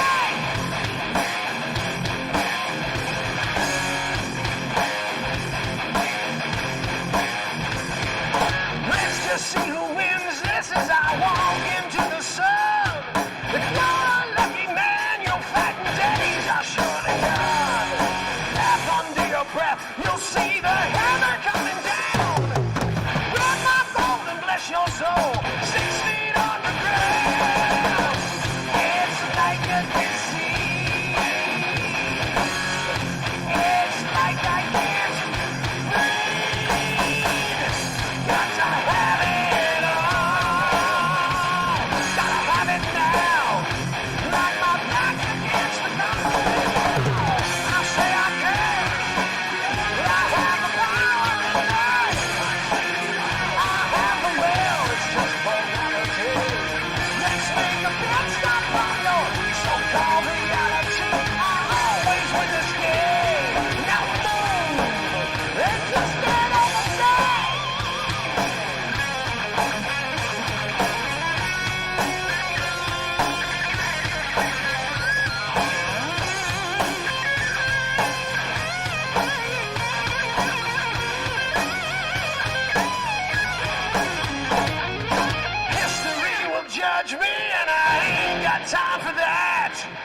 like the chair's electrified. I'm sitting there in sun, knocking on the gates of hell, 'cause they won't let me in. I close my eyes and pray, because the devil knows I'm going. It's like a disease. It's like I can't breathe.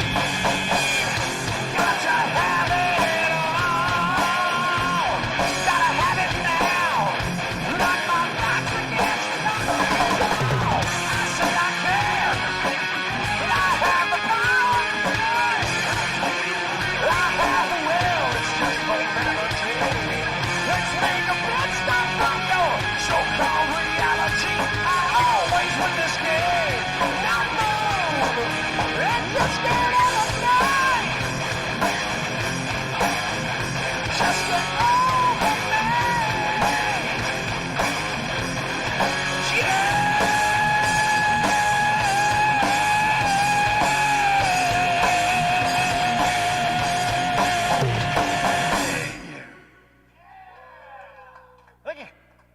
All right.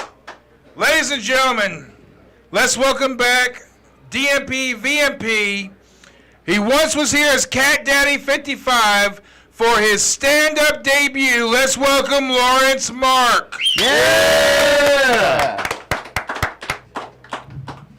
I don't want to hide behind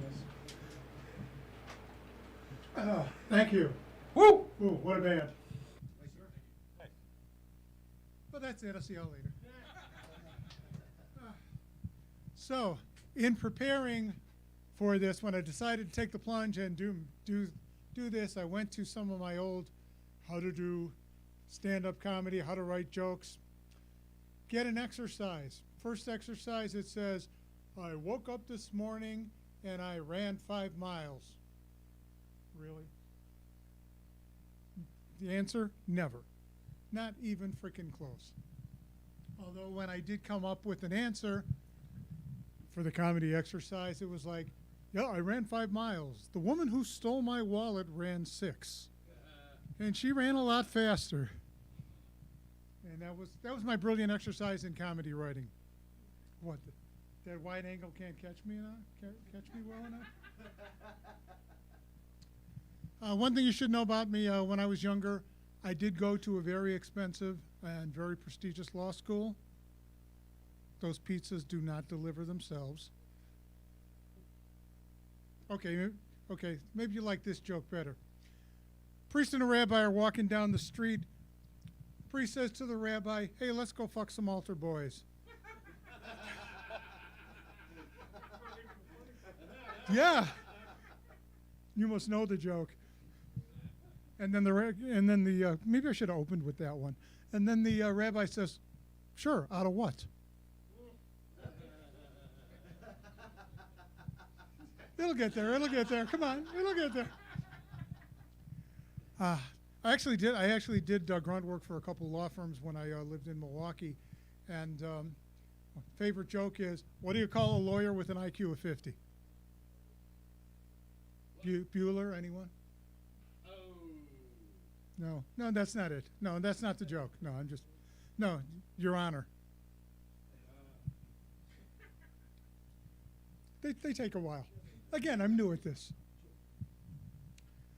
In 1970, when I was in high school, they called an assembly one day, and they sit us down, didn't tell us what it was about, and they made us sit through a really horrible anti-drug movie. Now, most of you are enthusiastic fans of recreational pharmaceuticals. Yep. I should open with that. Yeah. I am not. That's just part of my nature. But this movie, I would have done some drugs just because this movie was really that bad. Had no talent to speak of except for the star of the movie was Sonny Bono. 4 people in the room know who I'm talking about, right? Yeah. Oh, it's a really horrible movie. And then when the movie's over, they bring out the counselor, Mr. McKay in real life, and not as stupid.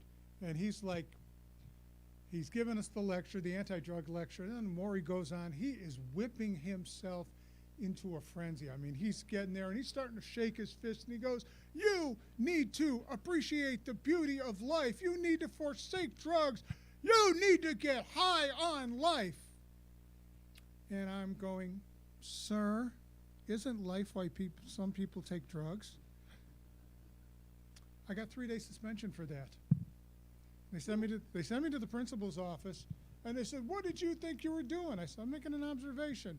"Well, you're not funny." I says, "I thought so." And he's like, "Well, you're suspended for 3 days." "Okay, what do I have to do to make it a week?" They kept it 3 days. They didn't want to encourage me.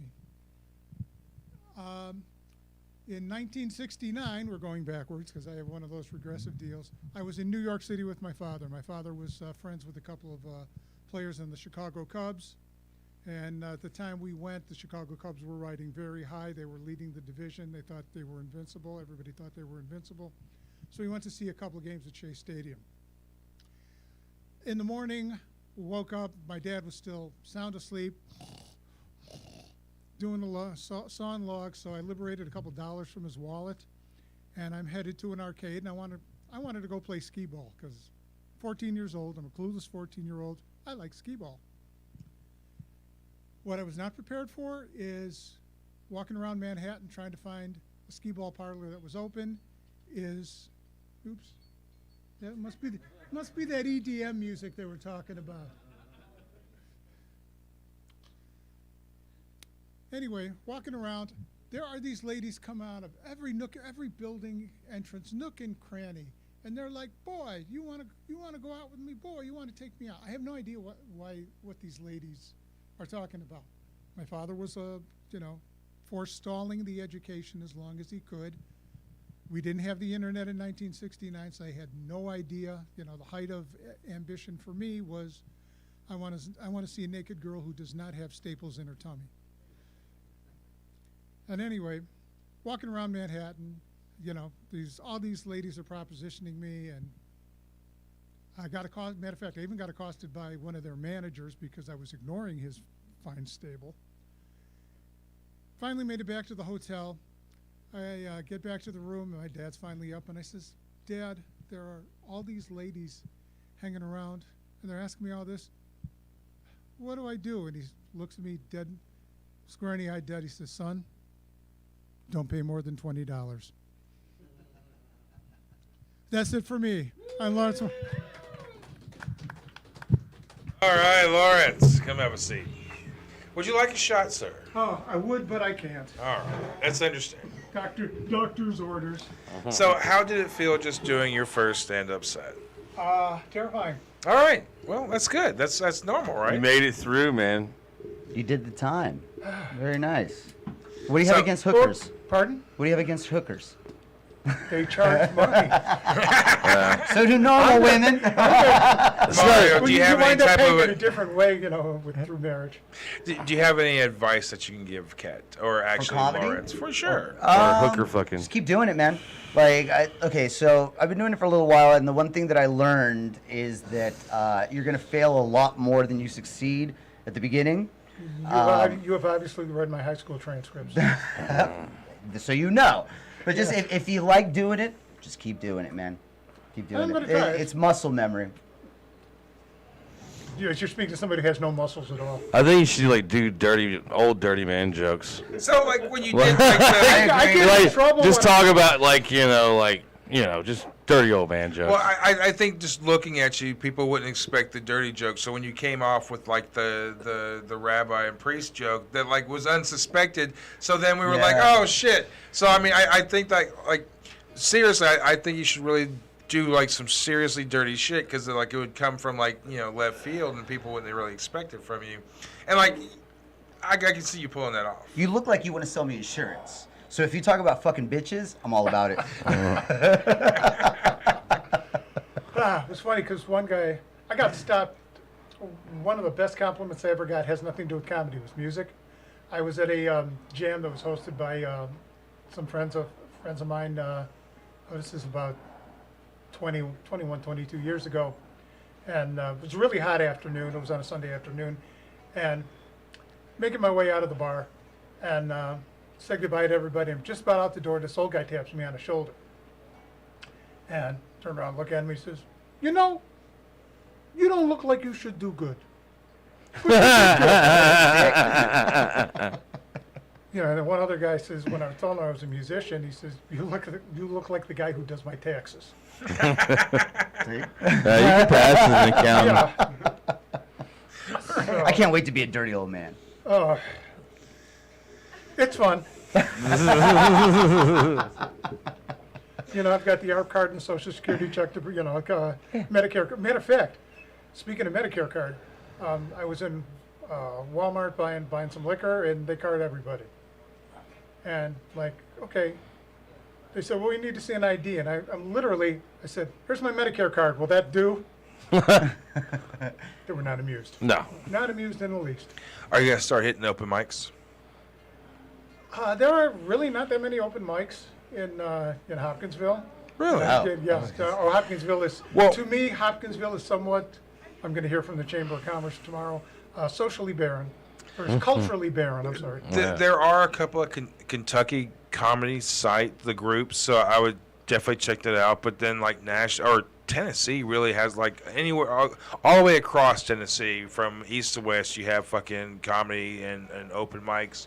But in Nashville, I mean, definitely come down. There's so many just throughout the week, especially on during the weekdays.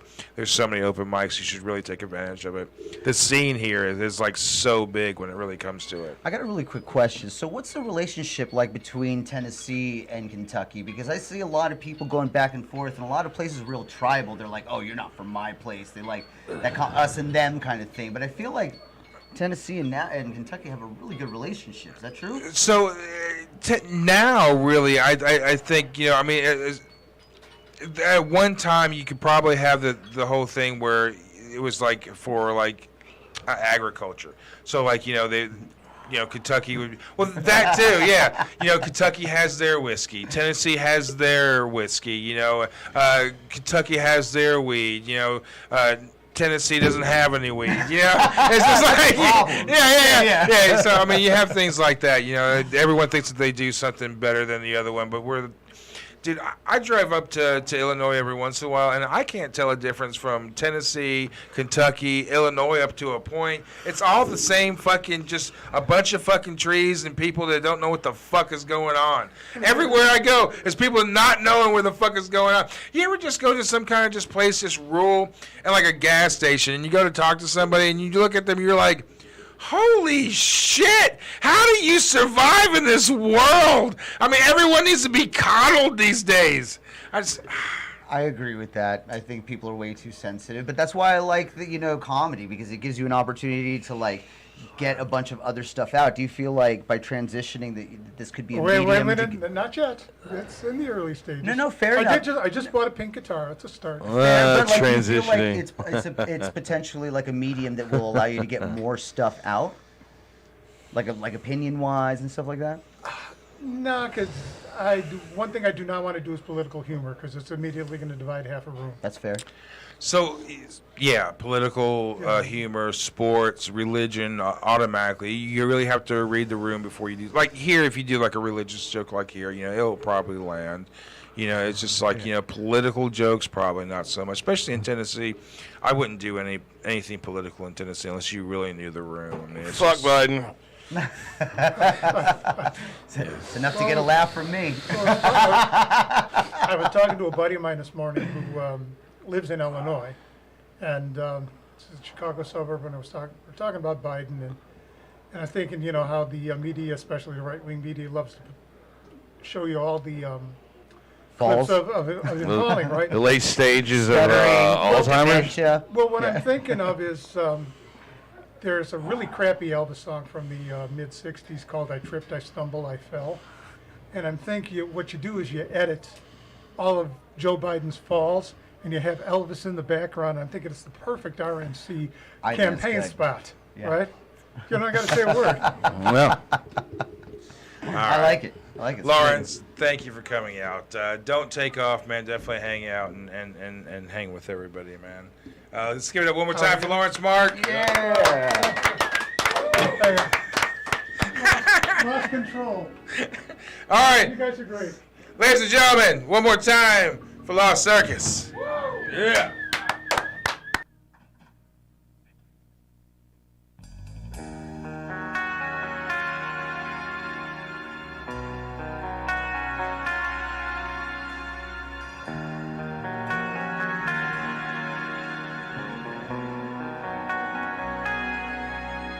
I believed you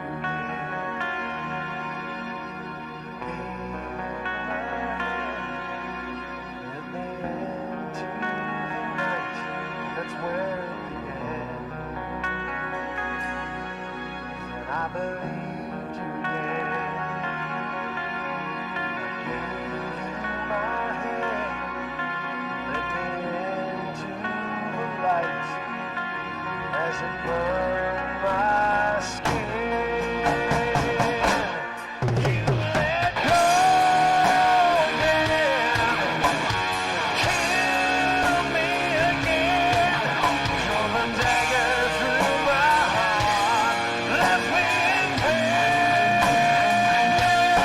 Gave my love and sin, threw it to the wind. As your laughter disappears, I'm drifting away. My ashes in rain. The hatred and darkness and empty remain. We both know I would do it again and again and again.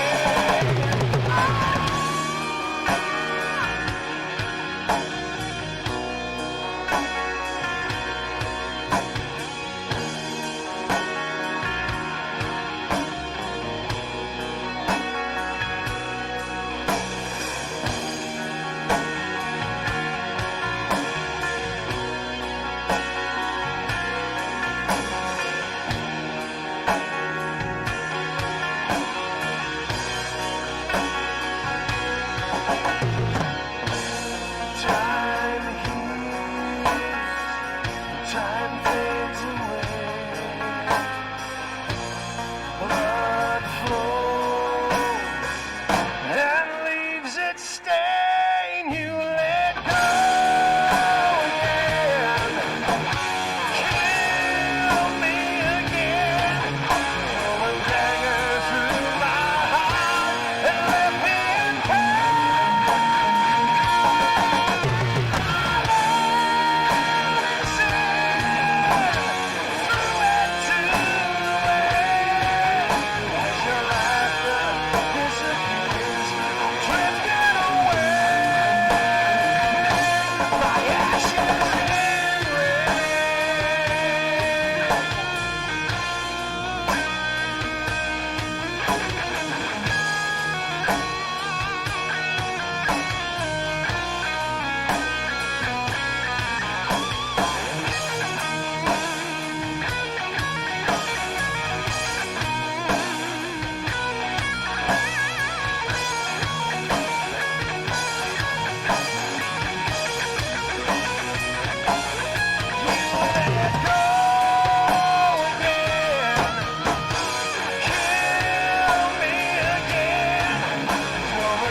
my ashes in rain.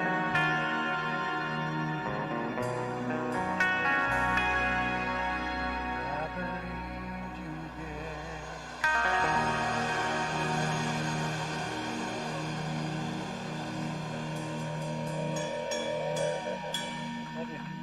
That's the goth vampire song.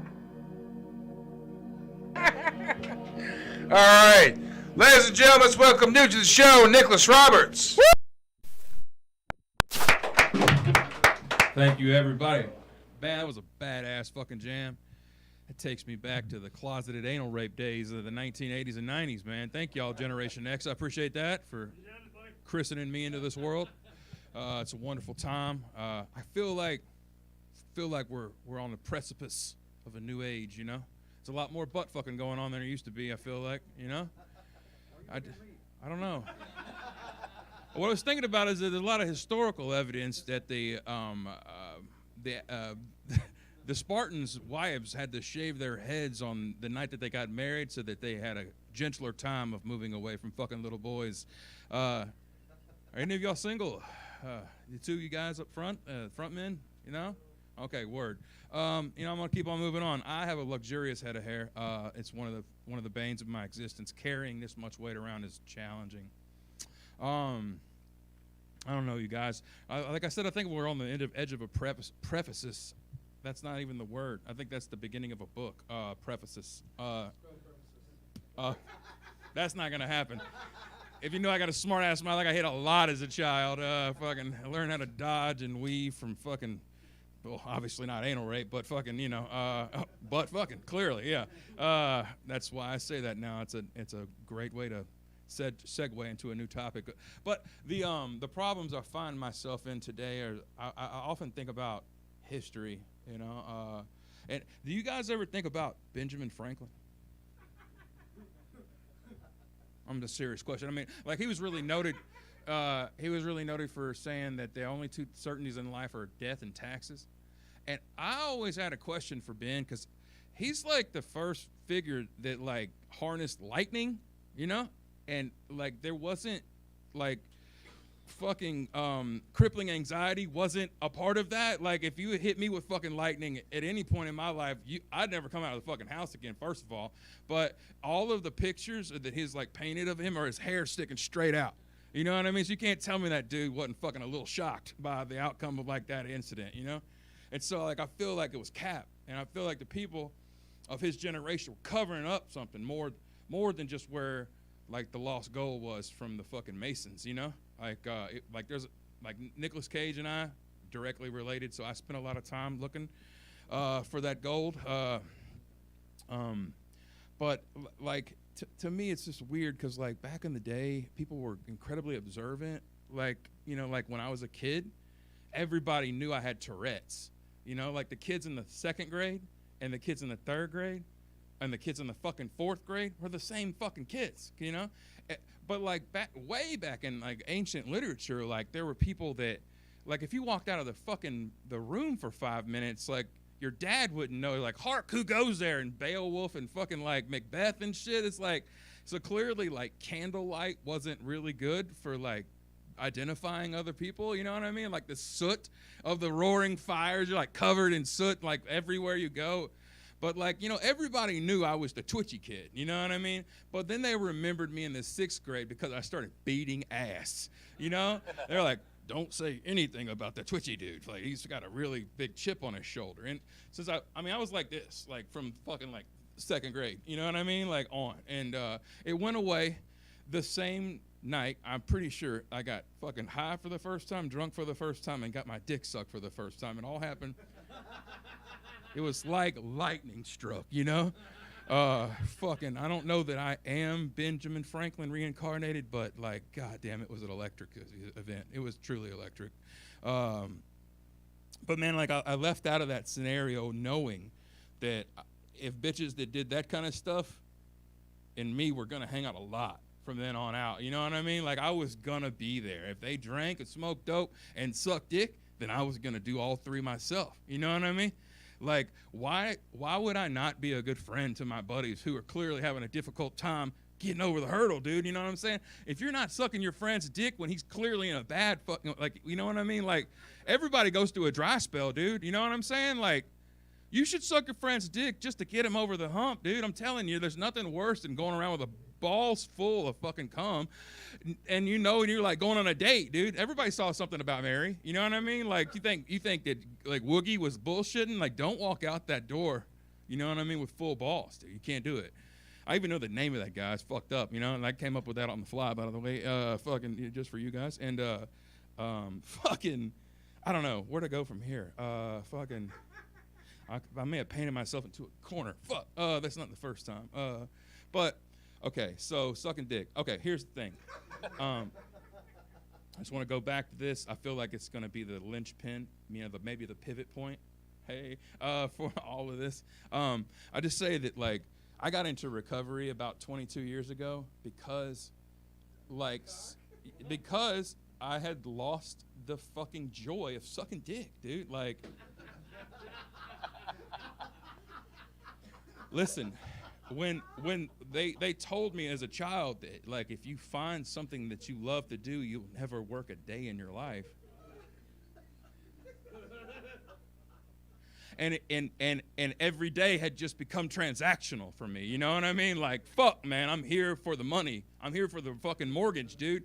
I lost it. Like, and you know what? There's a 12-step program out there for all of us, man. Really, like, you know what I mean? It wasn't just for dick sucking. I promise you. There's like a whole fucking range of things you could find recovery for. But my biggest problem was that, like, the last time I got on my knees, and I just realized my heart wasn't in it anymore, you know?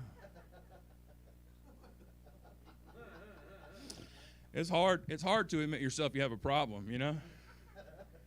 I wasn't ready to face the rest of my life without that joy, man. And so I got into recovery, and man, there's a line and a passage in one of those books that said, "You will find a new luster in tired eyes." And God damn it, if I didn't find that sparkle again, you know. And 12-step community is beautiful, man. It's out there. If I'm just saying, guys, if you need help, every one of you is drunk as shit. I'll advocate for that. God damn. You know, there's nothing worse than like being the only sober guy at a party. But at the same time, because I've been fucking ghosted by so many bitches, I now see what they're into. Like, no thanks. Sorry, guys. No, don't do that. But anytime. You know what I mean? Like, now that I'm sober, all I have is clearly I'm not winning the battle against potato chips. Fucking, and bitches always say no now. But they two couldn't possibly be linked. Oh, man, because I have a heart of gold. What I was going to say is that last year my dad died. And, man, it really changed stepmom porn for me, man. It really kind of took the whole fucking, you know, that pinnacle, that brass ring we all searched for, you know, like fucking your mom, stepmom, whatever you're into, you know. Not my mom. But, you know, but now I know that she's up there by herself. And nobody's there to help her get her hair out of the fucking dryer, dude. You know what I mean? And it's like, you know what I mean? You guys don't watch stepmom porn? Fuck. What's wrong with y'all, dude? Look, dude, try some Viagra. It's okay. Fucking just get in it, man, you know? Fucking bang her, bro. She gets stuck in the fucking hair dryer. She needs help, man. And I know that I feel like, just like Icarus, I might have gotten too close to the sun and burned myself out too early, man. But like the realization is that like I missed some of the suggestions that my father gave me that like to help me build a strong life. He was like, Nick, let me just tell you, there's only two ways to live. You can wish in one hand and shit in the other, boy, and find out which one fills up first. But I was fucking 7 when he told me that, so I did it. You know what I mean? It was just like, fuck, man. I mean, I'm a little literal. You know what I mean? I took things too literally. I don't even think I could fucking read yet, and I was a little too literal back then. But, and then he's like, you know, like the other thing, son, is that I'd rather owe it to you than beat it out of you. And I was like, damn. He's like, yeah, man, some guy owed $300 to. I knocked him out because he kept asking me about it. And I told him, I'd rather owe it to you than beat it out of you, boy. You know, I was just like, well, damn, dude, you told me you're going to give me $20 for every A. He's like, now we know you can do it, though, don't we? And I was like, you motherfucker, you know what I mean? But when I was 18, Dad made a strong suggestion that I was not going to be able to just sit around his house and smoke dope for free. And I was like, well, that kind of fucks up my plan.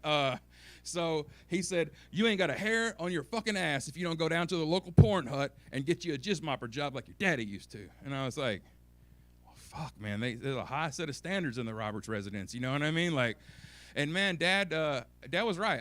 I do have a hairy ass, but I was not going to go down there and get that job because what if they didn't think I had what it took to carry the load like my dad did? You know what I mean? Like that. It's too much pressure to put on me at 18, man. Honestly, dude, I just could not handle like the idea of yet another failure. You know what I mean? Like early on, man, the failures were mounting, and I just couldn't handle the pressure anymore, dude. I was fucked off. But the dad told me something that kind of gave me a little bit more pause. He was like, well, one night I was in there in the projector room cleaning up, and he said, I had to beat off a couple queers with my mop because they came at me. And I was like, are you sure about that, Dad? Like, you're not a good-looking man, you know what I mean? Like, and he said, yeah, boy. I was like, well, which end of the mop did you hit him with? And he's like, well, that's a good question. And I was like, yeah, I thought so too. I was like, damn, like, if you could just hit somebody in the face with a cum-loaded mop, man, like, would it even slow them down? You know what I mean? If they were motivated, you know? Maybe that's what they're looking for, you know? End of the night, everybody wants to have their own way about it, but he said to me, you know, I had to do what I had to do to get out of that situation. But then I went there as a customer a couple weeks later with like a pocket full of quarters, you know, doing my thing. And it hit me that fucking hallway's not wide enough to swing a mop in.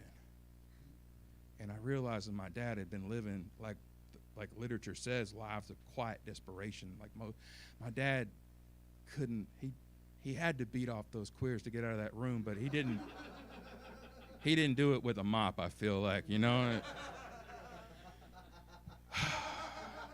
I realized I was my father's son, you know? I had spent my life running from the reality that I too could find joy in beating people off, you know? And but the truth of the matter is that my dad went to his ultimate demise without having to know that his son shared in that shame. And that's what real grown-ups do. We carry the load for those we love, you know? Even if it's cum, especially if it's cum, you know what I mean? We silently carry that load. And, you know, like, even though I don't really take any real pleasure in sharing that with you gentlemen, you know, tonight, like, I feel like because of 12-step community, it says that, you know, every time you share a secret, it lessens its impact. And so tonight, you gentlemen are like my mops, and we're just cleaning up the past. You know what I mean? I appreciate it. I think that's all for me. My name's Nicholas Roberts. Thank you so much for everybody.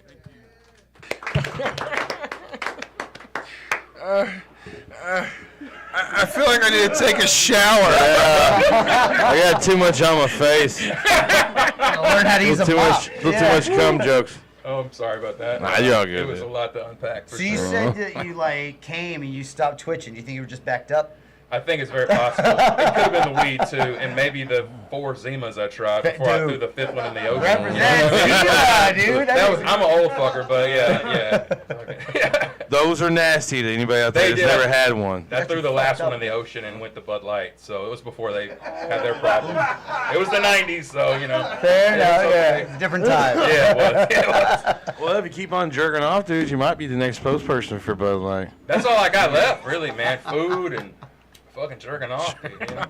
I fucking watched porn on the way here, you know. Somebody was talking about driving and jerking off earlier. I was like, that's my life. I went into one of these shops up the road, and of course, you know, the adult bookstores and stuff, and you know, with the girlfriend and everything, and looking for things. And then I walked in, and I happened to see a guy that I worked with, and he was over, like, he's counting his tokens. You know, they changed the tokens, and he's counting his tokens to go into the back room. And I happened to look over. I was like, "Hey, man!" And he looks at me, and he goes just like this, and no shit, he like steps into the next room and disappears. I was like, "Oh no!" I gotta work with this motherfucker, man. The next day, I was like, "So, hey man, what's going on?" He would not look at me. Wow. Just call him Pee-wee from now on. Dude, I'd talk a big game, but I'd have hissed and disappeared into a cloud of dust if I'd have saw somebody from work doing that to me for real, dude. Yeah. Oh my God. It's a different experience. Fuck You ever been caught jerking off? Oh, hell yeah. They would call me Spanky in jail. Fucking yeah. Fucking. In jail? Just a couple times. Yeah. So what did you go to jail for? Like felonies. Oh. Okay. Something long enough to jerk off. Yeah, a lot of them. So, Well, what's your worst one? Like your top felony? Class B. Oh, okay. Yeah. Yeah. What does that mean? Aggravated robbery. Even though I don't want to share that for anyone Yes. that might be watching. No one will see this, right? So yeah. No. No one watches this. I thought it was like 19 viewers, so I can be me. It's in the past. You know what I mean? Yeah, over 20 years. Do you still drink? No, I'm in recovery. So Oh, all right. Good for I you, thought man. it was a good idea that I not go back. You know what I mean? So yeah. Did you ever? What was it? The one thing that you had trouble with? A little bit of everything. I was kind of a garbage can. If you had it in front of me, I would do it. You know, so Right on. yeah, I was a little whatever. You know, like a Tasmanian devil kind of. Was there anything in particular that you took too far? Like, do you have something of preference? Anything you put a pistol in people's face to get is probably something you've taken too far. Oh, Man, he just didn't look like that type of guy, but No, That's what I was told that the judge. I was like, the wrong fucking guy. It's like you're like Will Ferrell and the other guys. Like, Gator don't play that bitch. Yeah. No, I see the dude. It's in there, bro. Like, give me the crack, bitch. Ha Yeah. I just don't see it, bro. I used to tell everybody thank you afterward. Like, thanks. Bye. So what got you into doing stand up? Honestly, the first time I did stand up was right after I got out of rehab in 1999. And I went to before a hypnotist show, and it was my 21st birthday. And the guy said, Whoa, so you were in rehab before you were 21? Yeah. Right on. Yeah. And so I'm 45 now. But Sure. the guy said, Jesus, man, how long have you been doing stand-up? I was like, what are you fucking talking about, bro? He's like, you're great. And I was like, man, thank you. And like, I literally like it was my 21st birthday. I'd been sober for like a few months and was making an effort and doing all my thing. And I remember telling myself, like, I wanted to give myself a year to go maybe out west and try to pursue it, save up some money. Sure. And the next day I relapsed. It was like the most powerful personal experience I'd ever had in my life. But my addiction was so strong, it said, fuck you. And I ended up doing this crazy shit. And that demon, what do you want to call it? That thing that, well, I mean, I was really a Dr. Jekyll and Mr. Hyde, like the truest definition of like a peaceful person by day, but by night, you know. And like I did a lot of time in, you know, obviously in jail and got into recovery. And I was terrified of going and being in a bar environment, you know. And like what I was searching for was legitimacy when I got out. So I sought, you know, I had the $8 an hour job, $10 an hour job, sleeping on people's couches or hanging out at my mom's house, all that stuff. And like now that I have it, I'm like, fuck all that shit. Fuck the corporate life. I love it. Like I like having enough to buy my fucking own food and clothes. So when you think about relapsing, do you think about the mop? No, definitely not. No, to me, the idea of relapsing is normally me holding a fucking handle and people are going, go, go, go. Like that is like clearly controlled drinking, you know?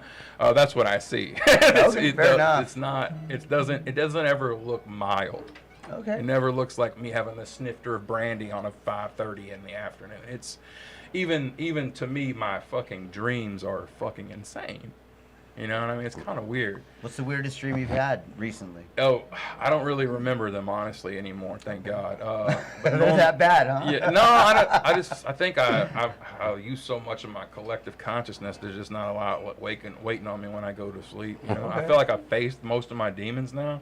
So I don't have anything haunting me either. So you can just go to sleep. Yeah, dude. What an yeah. asshole. I know, right? Everybody hates me eventually, man. It's Insomnia. okay. Yeah. Oh, I did for years. There's another joke I'll tell later in my life about that, about when I first got sober. But it was, yeah, it's nuts, man. What about you guys? You guys have problems with drugs? Problem getting them. Yeah. Yeah. They're not there when I want them. You guys live in an a la carte society. That's fucked up, man. I've been lucky that, like, through my life, like, I've enjoyed drugs and many type of drugs, but I don't do, like, a particular drug. Other than weed, like weed's a staple, like bread and sugar. Yeah. But like you know, like I'm equal opportunity. Like, you know, every once in a while, you know, I'll enjoy a fucking Xanax or a fucking line of Coke or fucking, you know, do some Molly or some fucking, you know, mushrooms. I like to party. Yeah. But like, I'm not gonna do it. Like, if I do mushrooms one night, I'm not doing it again. If I do Coke one night, I'm not doing it again. You know, I mean, it's gonna be a while. I mean, I'm equal opportunity. If I'm at the party and whatever's going around at the party, hey, I'm down. Right. But like tomorrow, I'm not repeating that, and I think that's the thing. Like I enjoy smoking weed. I enjoy drinking coffee, and that's how I start off my day. And then from then on, it's just being creative and being in that space. I don't think I would put myself into a point where, like, I feel like if I was taking party drugs at home. Like even weed, like I remember there was a point when I first started smoking weed that I wouldn't smoke weed by myself. I would wait till like the buds come over. Yeah. But after a couple of years of smoking weed, then you find yourself, well, now you're rolling up a joint and you're watching Ren and Stimpy by yourself. And next thing you know, you're fucking 50 years old and you're getting high before work and on a lunch break and when you get home from work and I mean, it's just like it's just what you do. It's just like you're trying to keep the point where you're like. You're not trying to kill anybody at the end of the day. I mean, that's the problem. Yeah, it's the murderers had to, fucking. I mean, the reason I don't do coke is because I love coke. I mean, let me rephrase. The reason I don't buy coke is because I love coke. Oh, so you got if got somebody yours the hard busted out way at a too, party, girls meeting in the bathroom. So what's your upcoming gigs, bud? What's that? Upcoming gigs. Oh man, I don't have anything planned. I mean, I'm still pretty new. I've filled in for a few shows, but like I've been only doing open mics for the most part. In Well, definitely hit those open mics, man. Yeah, I still do that all the time. So like this week I think I'm headed to Dallas this week with work and shit, but I'll be back and doing some in Memphis. Like when I'm back, I'll get back Wednesday or Thursday. Well, being from Memphis, looking up Nate Jackson. Yeah. Oh, Nate's awesome. Nate's he actually great. is the one who gave me your number. No and shit. Told me to reach out to Right. you. Yeah. We love Nate, and definitely do the shows here in Nashville. I get on that page, Nashville Comedy Fans. I have to follow that. If you guys send me. They definitely do. All the open mics are on there. All the shows are there, and definitely get immersed in the community, man. I think you'd be great. Thank you so much, man. Yeah. I appreciate Fuck the yeah. opportunity too. Great Thank having you you, guys. man. Yes, it's nice to meet you guys. Absolutely. Y'all Let's be give it safe. up one more time for Nicholas. Yeah. All right, ladies and gentlemen, motherfucking Lost Circus.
right, ladies and gentlemen, he's back for his DMP VIP spot. Let's give it to Jolie Jeezel.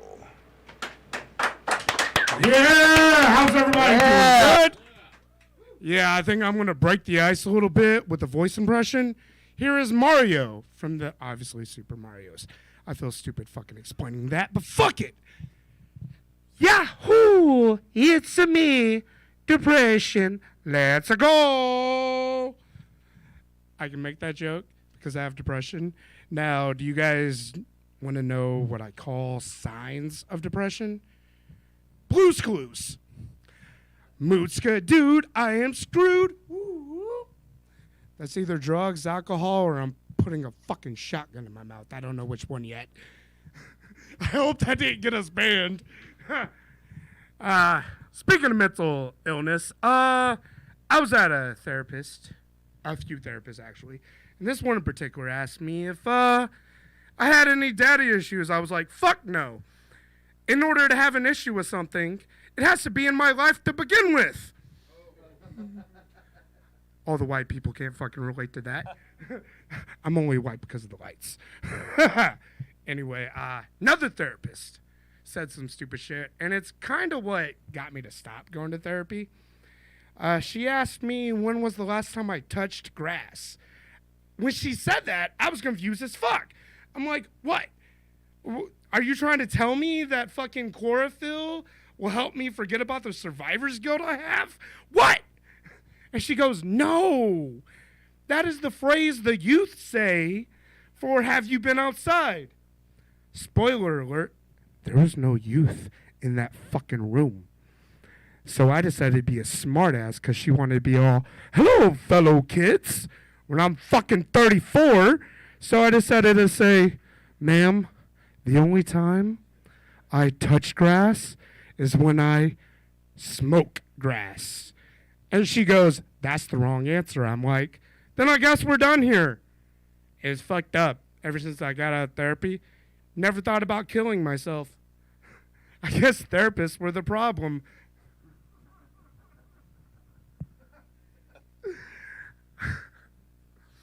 A few days ago, my wife, she gave me one of these ridiculous ass fucking scenario questions. You know, the ones where they fucking try to bait you to make you sleep on the couch. She said, if I got Parkinson's, what would you do? I'm like, ask for more hand jobs. That was the right answer, apparently. I'm so glad I fucking married somebody who was a bigger pervert than I am. Yes! Speaking of which, speaking of like random time I need to fill in because I got 10 minutes and I thought I would only have 5. Dude right there, lead singer of the band, Lost Circus. Give it up for him. I have a question. In 1989, were you in North Carolina at all? No. So you're not my dad. Okay, just wanted to know. Because you kind of look like you could be. I don't know. Like like the guitarist or bass player. I don't know what the fuck you are. I don't fucking pay attention to instruments. Oh, I probably figured. But bald dude over here looks like he could be my uncle. This dude look like he's in the fucking longboats waiting for a raid. I fucking love that makeup, bro. Chad? Dude, I haven't even noticed you. I could tell you were the bass player because you didn't even exist. I fucking looked at you at the fucking camera and I was like, huh, they do have a bass player. I didn't fucking see him.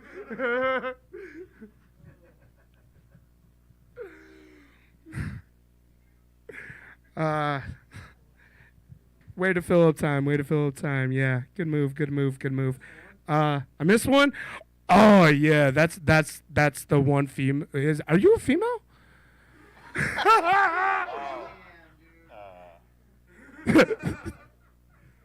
I don't know, man. When you get as drunk as stoned as I am, everybody looks like a bitch. So has anybody had to deal with fucking Jehovah's Witnesses? Anybody? Like them knock on your door and bug the fuck out of you? I dealt with one, and let me just tell you how it went. Hello, friend. have you heard about our Savior, Jesus Christ? I'm like, dude, the last time I let Jesus come into my heart, he didn't use protection. And now it burns whenever I'm happy. And that's why I'm depressed. And to add insult to injury, I fucking scratched my balls and burped in his face. I never seen a fucking man of God tell a soul to go to hell so quickly until that fucking day. Speaking of hell, I know Jesus saves and heaven is supposed to be divine, but I'm like 99.9% sure the demons will let you go ass to mouth. And since that is so rare to find nowadays for a partner to let you do that, I think it's worth my fucking soul. Either that or I'm desensitized from watching too much hentai. If you need to know what hentai means, fucking Google it. You won't be disappointed. Make sure you go on images so you can see some fucked up shit. If you wanted to know what it would look like if a chick took a dick that is this fucking big, you're in for a treat. Granted, it's animated, so it doesn't fuck up my perception of sex with the opposite sex. So there we go.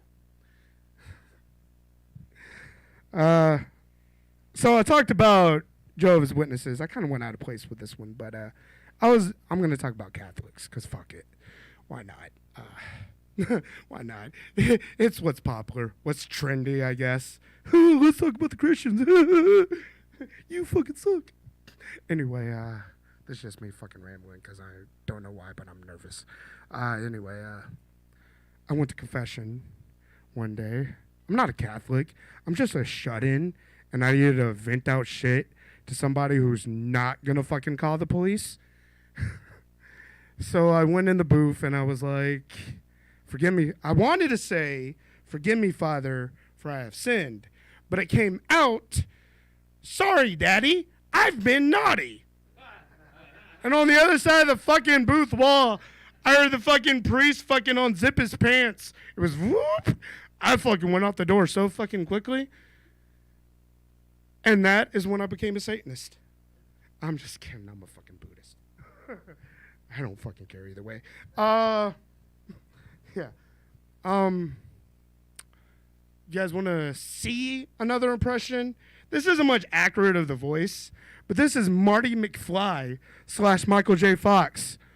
Doc, I'm in trouble. Time travel is giving me the shakes, and I can't go back in time because I can't drive a stick anymore. 2 Parkinson jokes in one fucking set. Yes! And they both fucking nailed. Awesome. Ooh. I got about 2 minutes left. This is perfect. So I want to talk about... Yes, I am recording my fucking set with voice recorder so I don't ask you, hey, man, how much time do I got left? Because we both know I'm not going to pay attention to a fucking light because I'm fucking drunk, fucking stoned. Fucking same verse as same as the fucking first, I guess, except for the dude before me who was a fucking recovering alcoholic. I'm an alcoholic in denial. Anyway, I want to talk about a crazy-ass friend I had. His name was Big Chris. Now, Big Chris, he was a mountain of a man with the heart of gold, but a brain made of mashed potatoes. In other words, he was a good person, but he was kind of retarded. Anyway, what made him generous is he would throw these parties. All the drugs, alcohol, and women was on him, and you can have whatever you want. I had a theory. He was a pimp. An ugly-looking pimp, but a pimp nonetheless. You know? He probably had a lot of money and be like, you want to make this money, bitch? Fuck my friends. Anyway, that's what made him a generous person. What made him retarded was he liked to challenge all of his guy friends to a fight. And if you won, obviously, you could keep partying. But if he knocked you out, he would draw a dick across your face. Rumor has it, though, he traced that dick. So in other words, Big Chris had a big old Richard. Helicopter. Woo! Physical comedy. Gotta love it when you got silence when something that's supposed to get a laugh. Anyway, when it came to my turn to get called out, to potentially get kind of Me Too'd, I guess. I don't know. Anyway, when it came to my turn, I was channeling the spirit of the great Yeti, which means I did a lot of cocaine that night. And it was perfect because he's like, hit me. I'm like, I used my weaker hand. I'm like, pah! Right here in his fucking solar plexus or whatever you want to call it. Anyway, when you get hit from there, you lose breath. But from his asshole, he broke wind.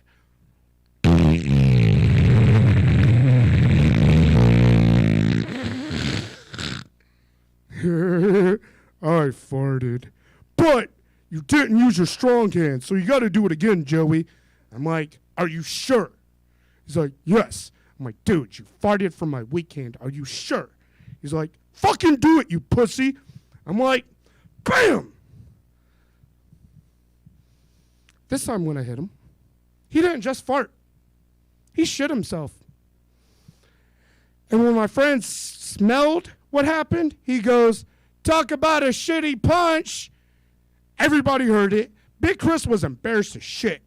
Because not only did people hear that, but he wore white shorts. Thankfully, this was his house. So he was like, I shit myself. I'm like, yeah, you did. He's like, thank God, my bedroom's not that far behind me. I'm like, yeah, I got you. I'll make sure nobody comes out of the bathroom.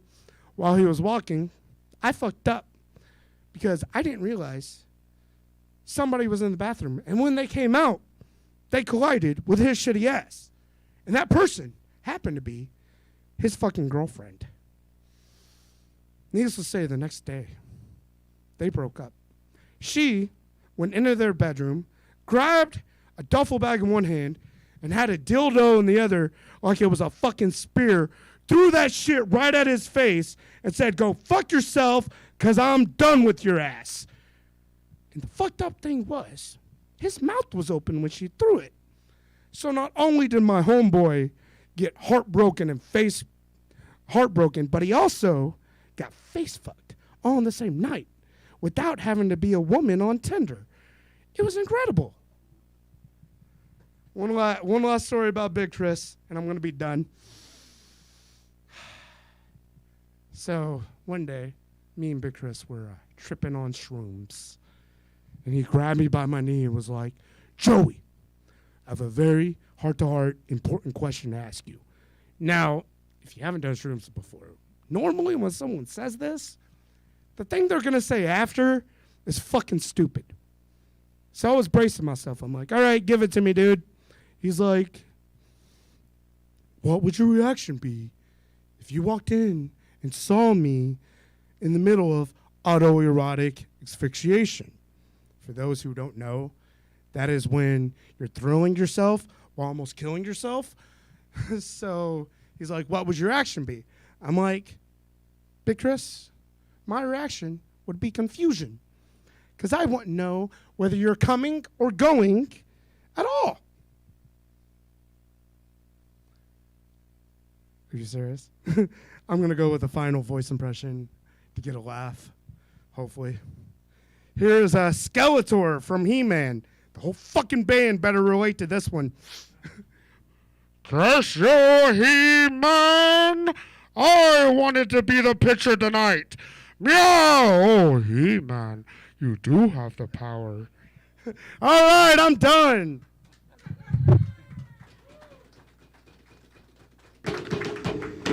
Oh, Joey, how have you been, bud? Been good, man. Been good. Good. How's it going? That's good. Would you like a shot? Yes, I'd love a shot. All right. So what's it like singing for Anthrax? You know, it wasn't as fun as singing for the glasses too. For Static X, but it was rather interesting. You know? Yeah, I've gotten that a lot. I've gotten that, and I also got. I look like Kratos if there was a All Hope Is Gone DLC for the original trilogy. Thank you for pouring that because I fucking hate that fucking thing, man. I wish you got a Kool-Aid pitcher. So 'Cause the first I time tried did to that- find what? something different than this, but obviously, you know. I think that's classy, man. Well, the first time I was on here, I poured myself a shot and I dumped it on my fucking leg. Slight dumped it. And I was wearing shorts, so I did this fucked up yoga pose to lick it off. On there, and nobody said shit about it. I was like, I don't think really? anybody noticed that. I You're didn't not notice gonna that. you're not gonna note learned my from Big flexibility Chris. skills? Yes, I learned from Big Chris because I'm pretty sure that man could probably suck his own dick. Being fucking huge, I'm fucking shocked. He was incredibly flexible. What are your upcoming gigs? Upcoming gigs. Upcoming gigs. This coming up next Wednesday, I got a show at Hank's. It's that rescheduled, that canceled, and then the 22nd, I got a gig at Emerald Heart. It's hosted by Dan Cornell. If What you the don't know fuck him. is off your neck? What the? Oh, dude, it's a band-aid that's... I don't know what the fuck is under it. It might be a fucking old-ass ingrown hair or boil, but it looks fucked up. Dude, it's not fucking herpes. I'm pretty sure you cannot get herpes. Not from taking your any neck. chances, brother. It's 2023.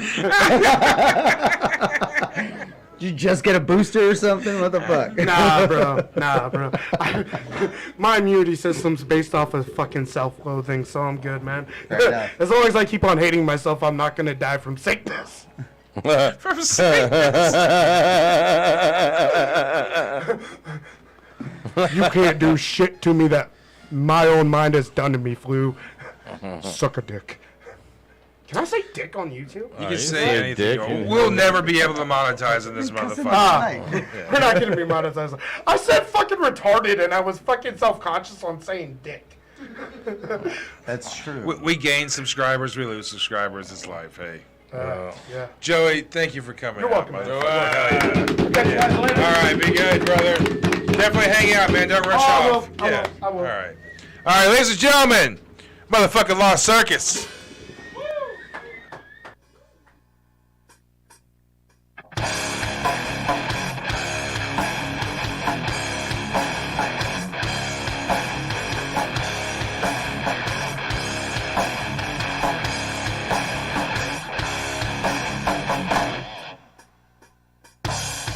God Almighty, have you seen that woman smile? Lightning surrounds her.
All right, ladies and gentlemen, DMP VIP Erica Kuharski. Hey guys, you guys are rocking. Thank you guys so much. I love it. I had to bring my work with me. It's pretty bad. I misread when I was supposed to be watching a dog, so I can really relate to single moms out there right now. Man, it's been a bummer. I'm like, oh, the daycare, they canceled. They're coming to work with me. I totally get that. I've been hiding snacks and like, she had to go outside. And here's the thing that I don't like about equality right now is that the door's locked, so girls don't get to pee inside because of quality, right? So we all got to pee outside. And on top of that, I got this dog next to me, and she's like, no, I'm good. I'm like, no, it's my turn, bitch. Like, hold on. It's not all about you. Like, I understand things happen tonight. But yeah, I love watching dogs, but I love doing comedy more, and it's kind of nice I can do both at the same time. It's going pretty good. I'm originally from South Dakota. Have you guys heard of it? We're out there. To be fair, we didn't know this was out here, so I understand. Oh, do you guys know how to read maps? That's just a South Dakota thing. Sorry. God, it's hard because it's sheltered. There's so many things sheltered out there. Porn, for instance. I thought it was a joke that people were having sex on tape. I'm like, that's such a funny thing. And I was telling my, right? I was telling my college buddies, and they're like, are you being serious right now because you're so sarcastic all the time? I'm like, no, because that would be gross, right? And like, come here. And they like showed me the website, and I'm like, what are they doing? They're like, well, we'll type in softcore then. And like, we tried to find, like, do you like this or this? They're like, actually, Erica, you're gonna need to leave. This was too much looking at this. I'm like, oh, okay. So I had to learn about that. I did say college, so I'm very delayed on my puberty.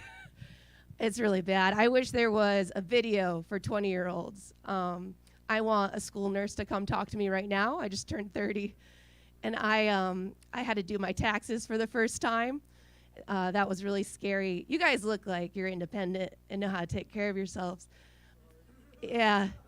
Then you look at me and you're like, how did she get up this morning? Yeah. That's what I hate about pronouns right now. I have a bad hair day and someone asks me about if I'm a he. Such a bummer. I pull my hair back too tight. I look bald. I understand. The lighting's really bad too. Really shows off my hairline. JoJo, there's this Disney Channel girl, JoJo. She has a receding hairline. She really helped us out, the girls. Wow.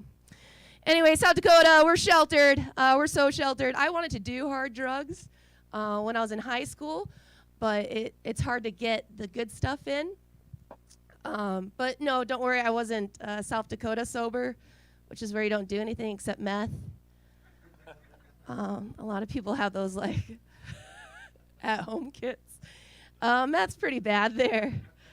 And then they had Breaking Bad, so then more people were doing it. They're like, oh, that's how you do it. Nice. So I'm glad they're clever, but it's really bad. The governor was like, okay, I need to make a campaign about this. I need to help South Dakotans. So she made a campaign called Meth, We're On It. And that was the campaign. She was like on the first step admitting that we're having a problem. She's like, we spent too much money on the campaign. I don't have any solutions. We don't have any rehabs, but we're on it. So that was fun. South Dakota's so silly. You guys like women, right? Aren't they the worst when they're on their periods? We don't even like ourselves, guys. Like, I'll be crying for no reason, and I'm like, it's valid. It's valid. Mine's really weird. I won't get too gross. I know, I'm looking at your face. But I will say, I won't get too bad. It's hard to keep track of when you're having your period. They tell you 28 days. I think mine's 32, so it likes to move down the calendar. So every month I have a pregnancy scare. So that's really nice. I was trying to tell my manager about it, and one time she synced up with mine, and she was really pissed off about it. I'm like, well, that's cool. Like, we're both not pregnant. And she's like, I'm a lesbian. I never have that problem. I'm like, damn, I wish I was a lesbian. Just kidding. I'm just kidding. I like dick. I want to be clear. I should have said that first. I'm heterosexual. A lot of people see me and they say I look like a lesbian. Have you guys heard of Brandi Carlile? She's a great musician. I tell people I like Brandi Carlile too, and she's a lesbian. So I don't have a lot of things going for my hetero life. I don't think, it's hard to be proud as a hetero right now. I feel like it's not the cool thing to do. I'm also white. That's not a cool thing to do. So I'm engaged to a Hispanic to kind of help with that. Yeah, so it's going good. I went to college for anthropology for the white guilt. So I spent $20,000 on that. I invested and to have a cultured life. But being engaged to a Hispanic, it's different. I don't know any Spanish, and so when we get into a fight, he really lets me have it, but he makes sure to say it in the language I don't understand. So it's really good for communication. I'm never hurt, and he gets it out. I'm trying to learn Spanish, but the more I learn it, the more I'm like, that's what he meant. Oh, damn, I still do that. And it's hard because my kink is being told that I'm right. And like, thank you. And most of the time, I'm like turned on. I'm like, turn right there. He's like, you're right. I'm like, that's my cum face because I didn't watch porn till I was 20. My fiance is like, you should look like you're less in pain. And I'm like, you did not see the hardcore porn I saw. Pretty sure that's what everyone's face looks like. But yeah, man, I'm excited for Halloween. It's pumpkin spice latte season, and I'm really excited. But I'm kind of poor, so I can't afford Starbucks spice latte. But I really like it, and I only have Dunkin' gift cards. And I'm being kind of so posh that I'm like, I don't want to go to Dunkin'. I don't need it. I don't need to celebrate my pumpkin spice latte culture. I feel like you guys have not enjoyed the fall flavors of a pumpkin spice latte. I'm looking at your faces. Are you guys more chai tea latte? What's your drink order? Diet Coke? Diet Coke's the worst. I don't like Diet Coke people. And I just walk the room. Here's the thing. Diet Coke people are like, oh, there's no sugar. You can drink as much as you want. There's no portion control. Like the people that just drink straight Coke, Pepsi, whatever, they have one or two. Diet Coke people, my mom's so bad with it. She's on Diet Pepsi. She wakes up, she gets 2 full fountain drinks at the gas station, puts one in the fridge, and then halfway through the day goes and does that again. Yeah, and it's just like, there's something in it. Like there's something very addictive. I don't think it's a diet. And I just try the real Coke, man. Yeah. No. What's your reasoning? You just like the flavor? Well, I'm old, so it all started back in the 80s. Gotcha. I understand. I don't understand. I tried to relate to him like he's old, he has an addiction, and a beard. I do take care of my mustache, so I don't think I'll participate in No Shave November, because then it just looks like I have opinions. Yeah, same reason I don't shave half of my head. I've been watching too many abortion videos. I'm for abortion, but I want to look like I could get pregnant and have an abortion. So I lost you. A lot of people that don't like abortion are ugly.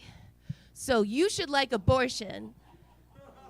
The sexy people like abortion. I will die on that hill. Okay. Leave it alone, Erica. Spooky season is here. I'm on a budget. I might be Alice in Wonderland for the 3rd time in a row. If we can get our act together, me and my fiance, we want to do a couple's costume this year. He wants to be JFK, and I want to be Jackie Kennedy, and then I'll just have brain guts on me. It'll be this mind-blowing costume. Thank you guys so much. I'm Erica Kuharski. How have you been? Good. The seasonal depression's different out here. Okay. I've noticed people wait later. South Dakota, they do it in like August. Really? Friends stop going out. Yeah. So It's it's usually been when it nice. gets darker around here. Yeah. It's longer. They do nights. the 1 hour time change, fall back. That's when everybody just Yeah. goes So do you to the enjoy cave. the spooky season? Do you like Halloween? So my favorite thing to do on a plane is watch a scary movie, because it forces you to not scream, and it makes it scarier. I am excited. Hulu released like a sloth mania or something. There's something with a sloth, like a giant sloth, and I'm excited to watch it. Okay. So I'm gonna do that. Do you like scaring people? I do. My mom's a big victim of that. She likes to scare people? No, I like to scare She's a her. victim. Oh. Yeah, victim, yeah. He got on. When I left for college, I was worried she'd miss me from like scaring her all the time, so I hid a bunch of rubber snakes around the house. And that's like her number one fear is snakes. Like, I hid them in the shower, in the garden, in the laundry room. And I was gone for it, but she found this like yellow one in the garden. She's picking weeds. She starts screaming for my dad. She's like, "Get the shovel! Get the shovel!" And so he's coming around. She's like, "Oh my God, kill it! Kill it!" And she's like, "Can snakes be yellow?" And he's about to like kill this thing with a shovel. And he's like, "Oh, I think your daughter had something to do with this." So I love scaring people. The best time I ever scared somebody, I had a roommate. It was like 1999. I was like still in my 20s. And I worked at Kmart, so I always got to see all the costumes. And I got this like Grim Reaper costume where it wasn't like a skull or anything. It was just like a black mask that you could see through. And essentially it was like a ninja costume. Like if you were hiding in the dark, no one could see you. So I waited for my roommate to come home. And I dressed up in this, and I unscrewed all the light bulbs, and then like that wasn't good enough, so I went to the breaker box and I just turned the breaker off, so like all the lights are off. So she comes home from nursing school, and like there's nothing on it or anything, and like I'm just like hiding in the corner, and as she's walking down the hallway and everything, like I started to laugh, and so like I couldn't hold it in, and so I started to giggle, and it's completely dark, and I'm like right behind her, and I giggle, and as soon as I giggle, she screams, and she's like, "Ah!" And she's like, "Help me, and I can't stop laughing, and like so she like pushes, like she feels me in the dark and pushes me to the side, so I hit the wall in the hallway, and I hit the floor, and I'm dying laughing, I can't stop laughing. And so I can see her going for the door, and I'm trying to yell her name, and I can't. And at this point, what do they call it? Hypoxic, where you just you lose, like you're laughing so much that you lose consciousness. So I'm laughing so hard that I can't talk. And she's like, she gets the door open, and at this time, like I'm hallucinating that I'm laughing so hard I can't get to my breath. And so I'm in the hallway, in the floor, and I'm trying to yell her name, and I can't do it. I can hear her going downstairs to the neighbors screaming. No, luckily the neighbors, I know the Candelasses. I've grew up with their kid and everything. So like 2 dudes run upstairs. The door to our apartment is wide open. I'm in this fucking death costume and I can't breathe. And these 2 dudes come in thinking that I'm like an intruder. And I just got my hand up like this. And I can't say it. I'm laughing and I'm dying at the same time. Oh, no. That's a backfired prank. It was horrible. Sounds like it was So they worth kicked your ass. No. Threw you She out. realized it was me because like I'm trying to like say her name, and she peeks her head up and like through the doorway, and she was like, "Rev," and I'm just like, "Yes, it's fucking me." And of course, like that just. I destroyed our relationship at that point. Yeah, like, That's so funny. Oh well, it's not really. That's because you couldn't hang. Yeah. Yeah. Builds character. Yeah. That's cool. It's a bonding moment. Have you ever scared anybody? Oh yeah. Just boo or like anything good? I think just being very angry. I think I've like legit scared people. Had a bad day. They deserved it. Yeah. Yeah. Well, that's. Yeah. But I've never been one that wanted. But not for fun. Yeah, maybe like when you're a little kid, like popping out and scaring your grandparents or your parents or something like that. But never.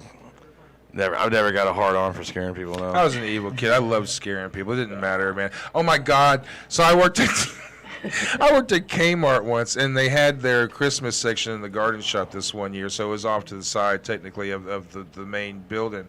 And there was just like this, God damn it, there was this 96-year-old woman, like she was old as fucking dirt, and she was out there by herself, and I just snuck up on her and was just like, and it scared to death. I'm sitting there like, what the fuck am I doing? Yeah, you could have killed her. You could have killed her. Like heart attack. Yeah. Slip and fall. Well, you probably gave somebody an inheritance, though. Yeah. Exactly. It was a hit job. He was in on it. Erica, what are your upcoming gigs? We're working on, at the end of this month, to do a costume party, me and Mario.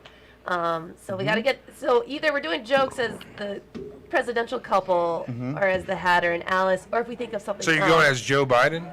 Did Are you going as Trump? I'm going to need a cue card because I'm going to forget all my jokes. Right. Actually, I thought of an idea. Well, if she goes to Jacqueline, you can have your mistress come as Marilyn. There you go. We'll bring a dog that bites everyone. But I was thinking, so we've done Alice and the Hatter 2 years in a row. First year I blacked out and I forgot how the Halloween went. I'm like, we got to do it again next year. And so that's already been done. We had a great time. But I'm thinking, since it's 2023, what if we switch costumes? Like, I'd be Alice and you be the Hatter? Yeah. I'm I down. think that would be more on point. So that might be a fun option, too. That'd be fun. Yeah. So we had a lot of fun You guys ideas. having a Halloween show? We'll show Yeah, up. actually, we'll come through. On the 28th? Yes. Yeah. Then we'll try it out. Okay. Yeah. Oh. All right. And I like that's it. how you book shows, ladies and gentlemen. Erica, thank you for coming out. Give it up one more time for Erica. All right, ladies and gentlemen, Lost Circus.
Planted on the ground.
ladies and gentlemen, our final comedian of the evening.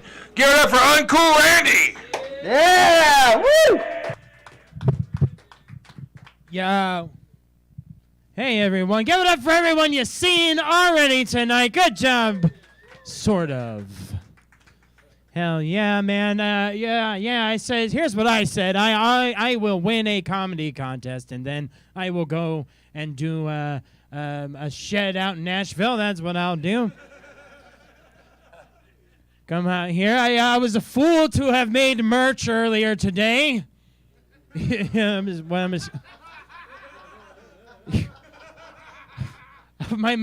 make some merch, take it there. I can show up everybody's fucking eating Little Caesars, drinking out of like the 8-ounce cups. You know what I mean? Thank God for what was her name? Alicia, Emily, who was my feature? Erica. Yeah, thank God for Erica, man. You know, because I wasn't sure what you guys were gonna laugh at, other than dick jokes. She came up here, did not do dick jokes, you know, and did very well. So that's pretty good. Yeah. That's what I says. I'll go listen to a bunch of dudes talk about jizz. That's pretty. Just talk about. I thought those were bird poop stains out there, but that's clearly. I should know hastily clean jizz when I see it, but I don't.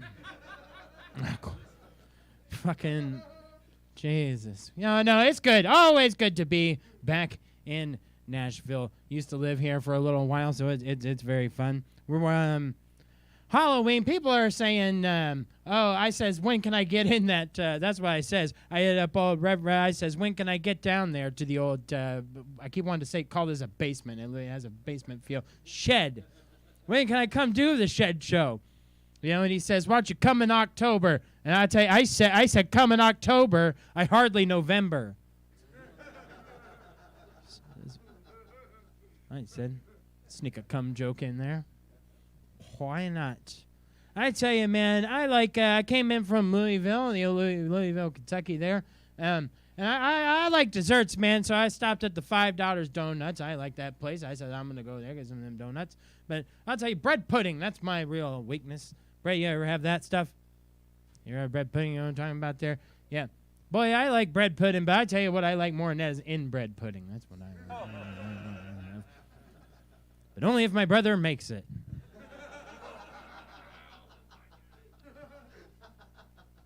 You got that sweet, sweet baby batter, son. Told y'all them jizz jokes is killing.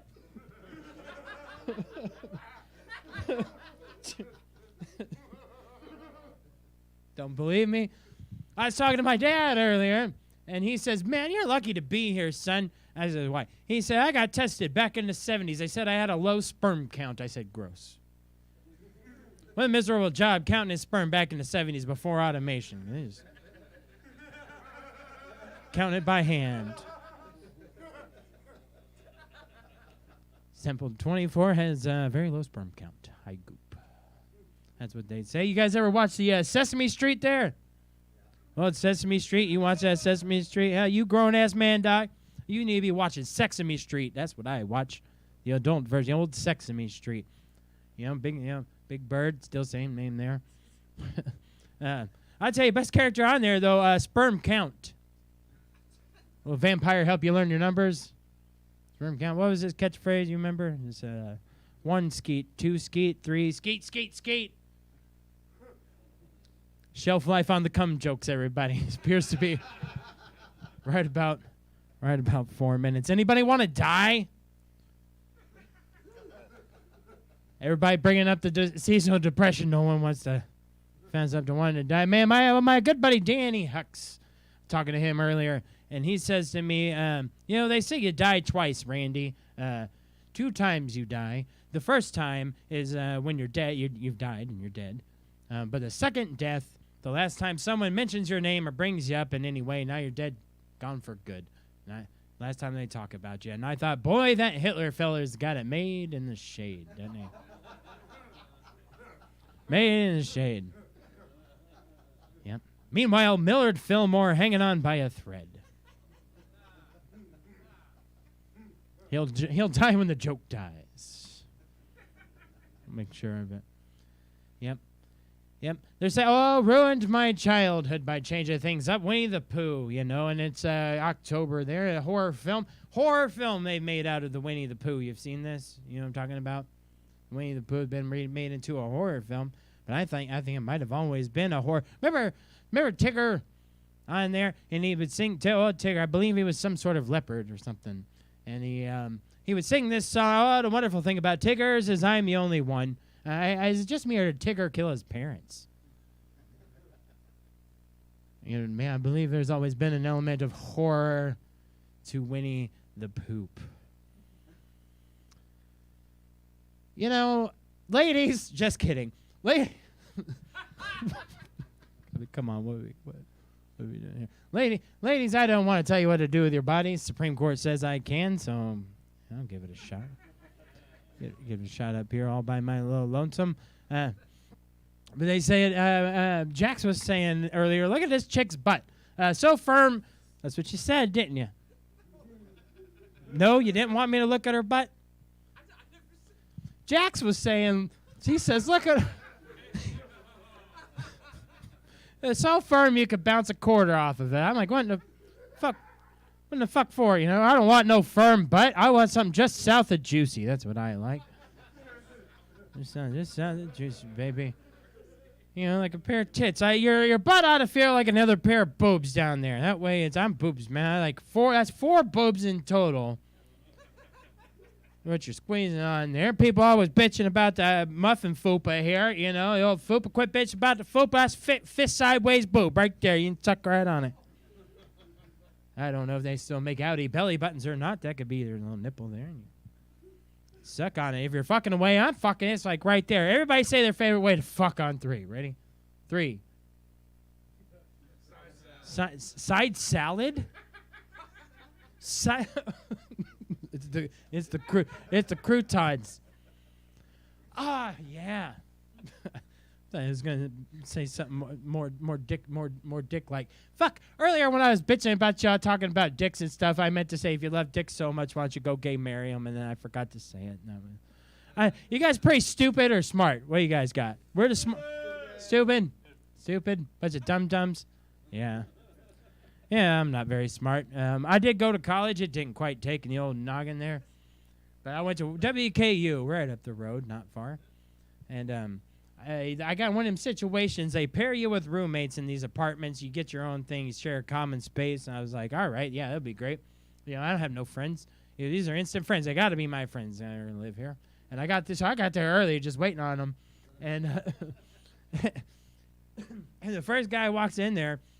He's got...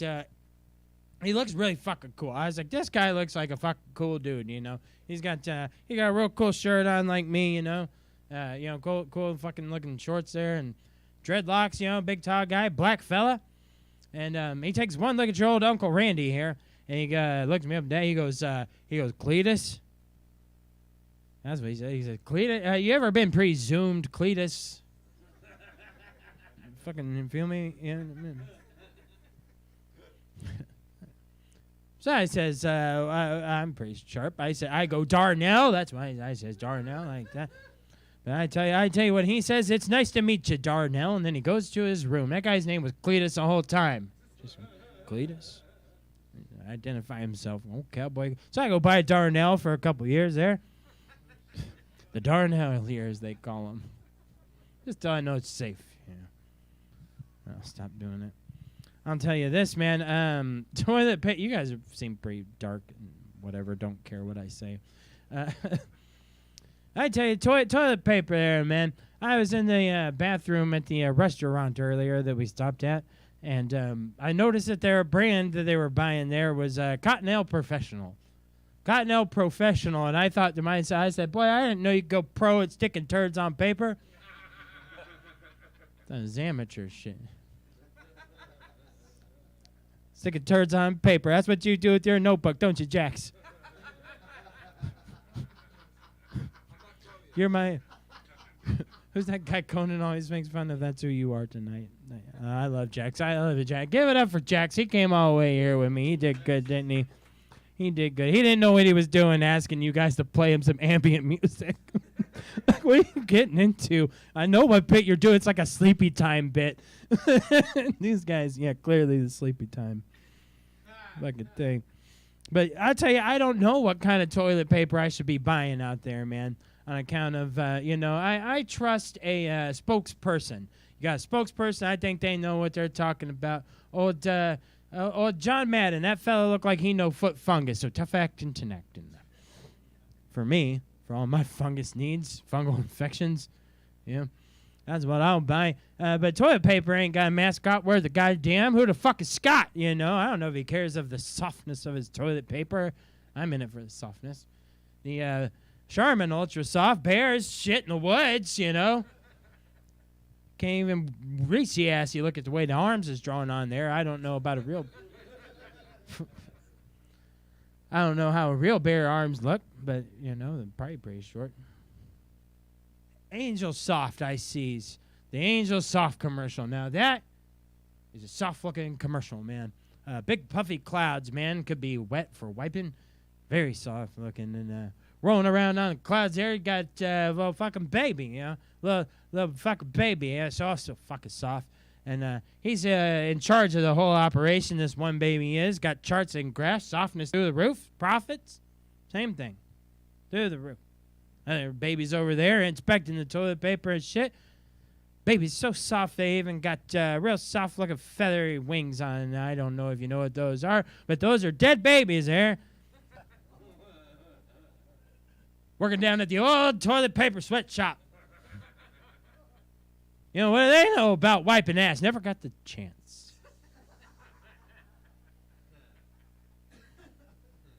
And then at this point in the joke, I have a decision to make.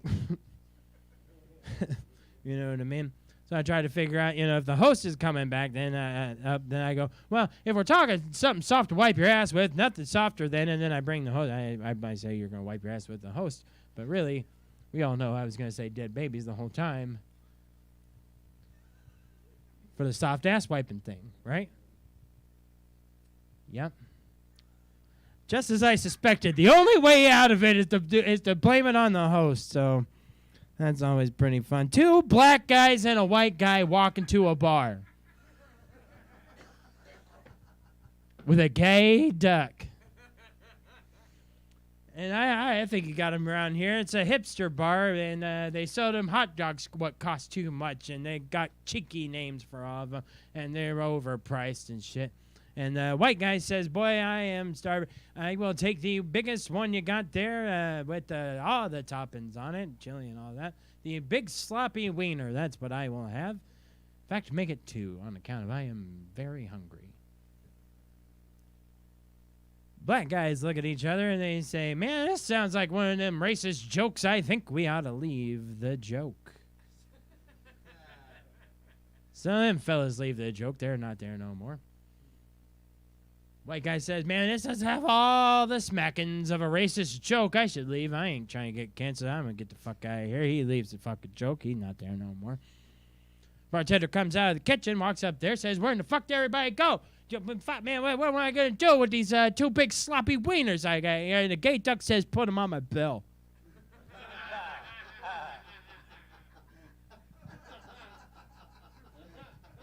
He wants to pay for them. Nah, he said, put them on my tab. He didn't want to be a stereotype. I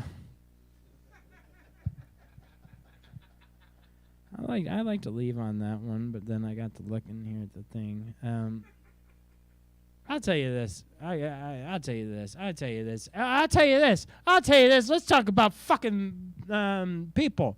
Boy, I run a bunch of stupid-ass open mics, man, and I see all kinds of fucking shit, Everybody's a goddamn comedian these days, man. For fucking real. And they'll come up there just saying memes and shit. They just fucking spout out a meme. Over 20 pages. It ain't their joke like that's the fucking put. I'll tell you the one I'm sick of is, I saw her pussy and it looked like an Arby's roast beef sandwich. Oh, the pussy looked like an Arby's roast beef sandwich. Clear these kids these days ain't fucked a piping hot Arby's in their life. Be talking that shit. Hell yeah. Be out here fucking Arby's. What kind of Arby's you fuck, big dot? What you be fucking? Hell yeah, beef and cheddar. That's what I get. I beef and cheddar, man. Every now and then a mozzarella stick. You don't need to know what I'm doing with it. I like to swallow it whole like a pill. All right. Okay. I think that's. I did enough time, right? Okay. Thanks, guys. UncoolRandy.com. Go to my car truck. Uncool Randy, thank you for coming to the show. Yeah, hell yeah. Thanks for having me. Yeah, would you like a shot? All right. Yeah, sure. Yeah, let's do a shot. Fuck yeah.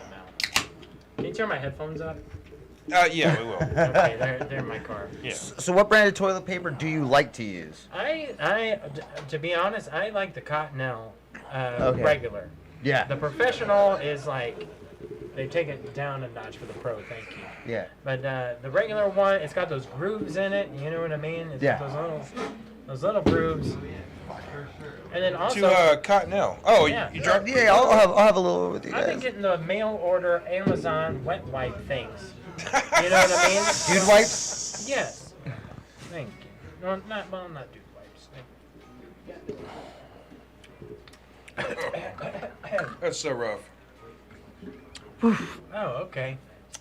Yeah. I guess I should have asked what was in there. I thought that was sweet tea. No, that's not sweet Definitely tea. not. No, yeah, get the wet ones. It says on the front of it, tested by plumbers. tested by plumbers. They letting you know, like I guess they're notoriously messy shitters.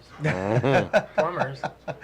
No, that one ply shit that they have in like the bathrooms, it's like, dude, I hate that shit. Like, I end up getting like 3 times more than I need. Have you ever had your hand break through your toilet paper? Oh, yeah. So, do you do the toilet paper glove, or do The you like glove, the ball? bro.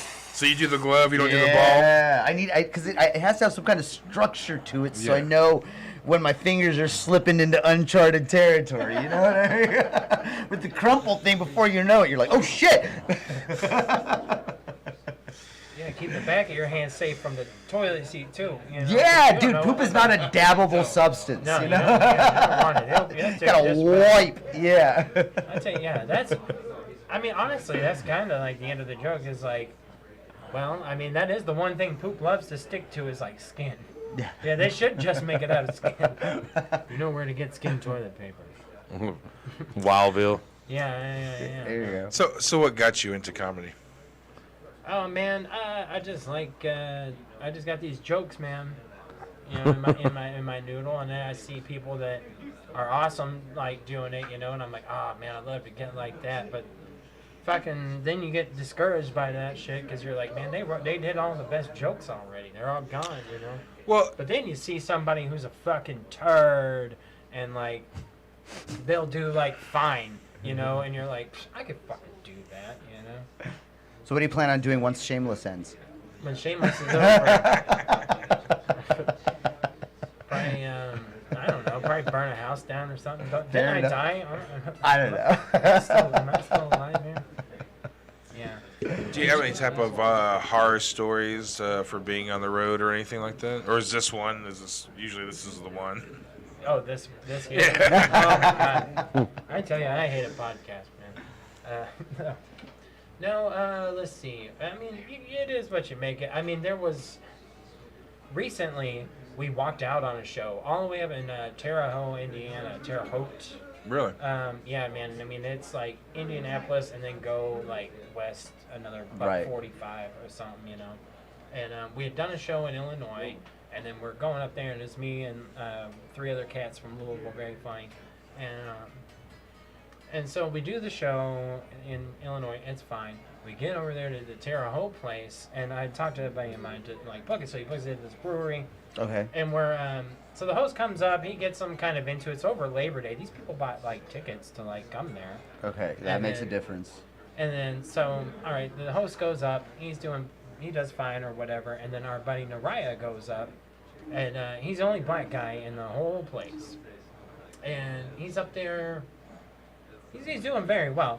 Maybe 5-6 minutes or something, and then he notices somebody filming him, And he's like, bro, like, he was like, hey man, he was like, can you please not film me? Like, the nicest way possible. And he was like, there's like 20 of us in here. Like, I'm just kind of working on like a few things. I don't want it out of it. Right. And the guy like stops filming and he goes, cool, thanks man. Anyways, lands the joke, does another like joke, and then all of a sudden, like while he's talking, his microphone just goes dead. And we're like, what happened? And it turned out like the guy that he told to like stop filming him was like running the sound. Oh. And was like the owner of like the brewery, like was like the new owner. Oh, so he took it personal. And he took it personal. Oh, He was, wow. like, just embarrassed. He would cut his mic, and he's like, he was like, yeah, he was like, bro, did you just cut my mic? He's like, yeah, you're done. He's like, oh, okay. He starts to put it back on, and he's like, yeah, no, you can get the fuck out of here. Oh. And you all walked?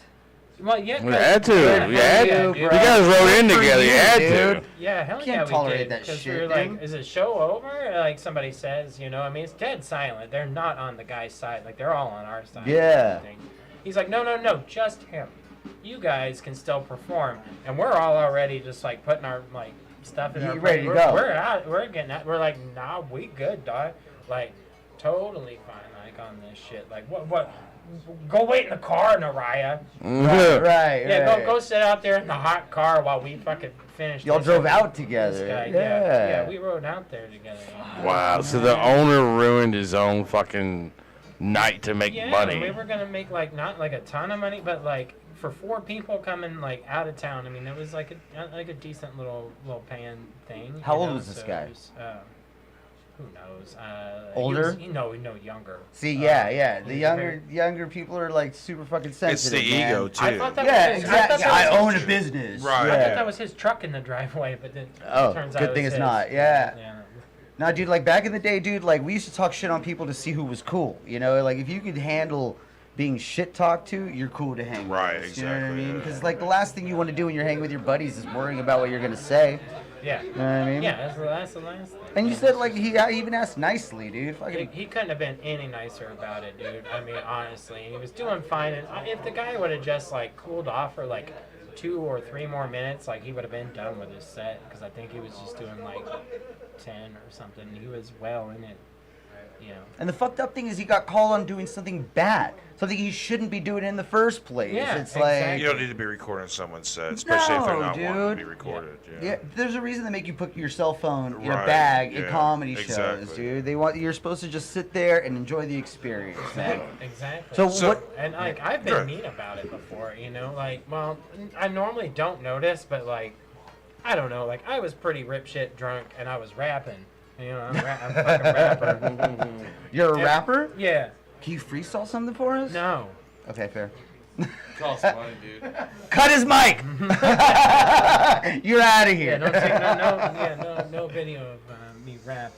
So, what was your favorite show? Like, what show like did you just fucking love? I've had some pretty fun ones. Every show I've done at Planet of Tapes have been pretty awesome. That's a venue back in Louisville. Planet of the Tapes? Yeah, old Planet of Tapes. I got good shows out there. Probably like the biggest like show where it was just like crazy was at 21st in Germantown. There's a bar there in Okay. Louisville.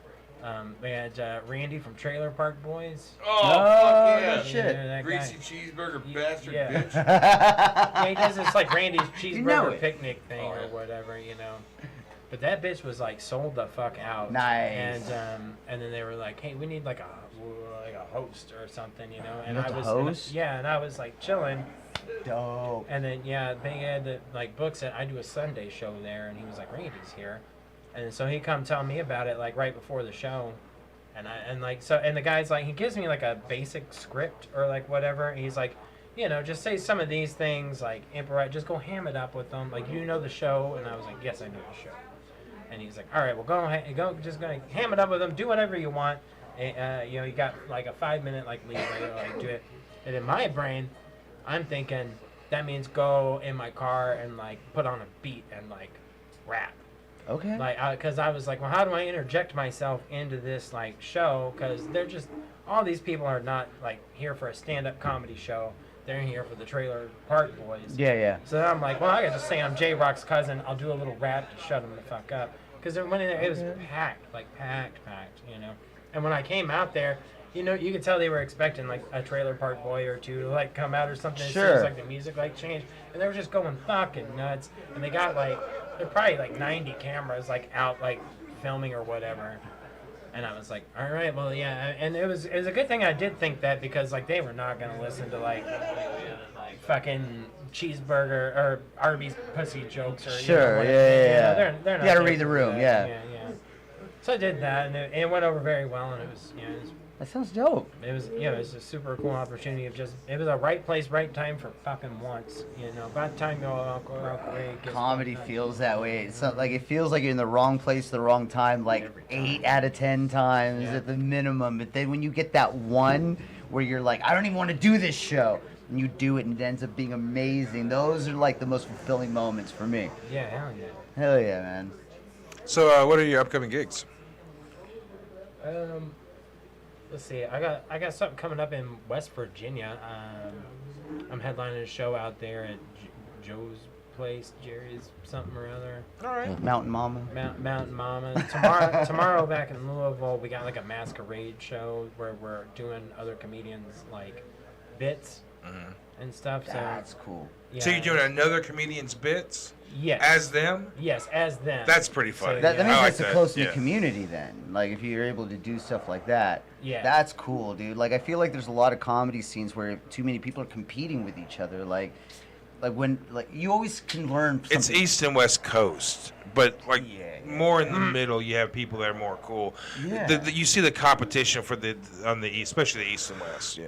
Yeah, like, I feel like you can learn something from anybody. You know what I mean? Like, you know how they say that the measure of a person is the way somebody treats somebody who can do nothing for them. You know what I mean? Like, I feel like comedy's like that, dude. Like, anybody you can talk to can, like, make you better at what you do just by getting more people experience. Right. Yeah. Who's the one person who influenced you the most? Oh, you mean like Just like in- a just in- famous comedian? Just or in like general, man. Like, who's somebody who... Mitch Hedberg. I mean, maybe a bit. Yeah, I think I get that kind of a lot. I think Norm Macdonald is. I was about to say probably- Norm. Tippy I Top, see Norm a Tippy lot, Top, yeah. And, you know, I mean, Weird Al. Obviously, I wouldn't be doing parodies if it wasn't for Weird Al. Dope, and okay. Stuff, so. Yeah, definitely those guys. But yeah, my schedule. You can go to uncoolrandy.com and find any of that and shit. I got a show at Western Kentucky University coming up. And then Watch out for those college kids, man. They're sensitive. That's really where you're gonna have problems. They're Yeah. sensitive, man. Yeah, that's where you're gonna have problems.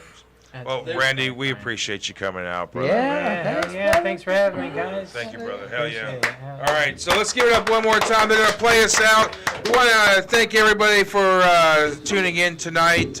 I want to thank all the comedians for coming out. Especially want to thank Lost Circus for coming out. They're going to play us out with the last song. Tune in next week. Motherfucking Lost Circus. Yeah.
cannot see. And fall you will, and crawl you will, and surely you will cry. Sense the night, reach the light, feel the other side. No one makes it out of here with everything they have. Evil comes and evil goes, as it gets bad, this place is mad.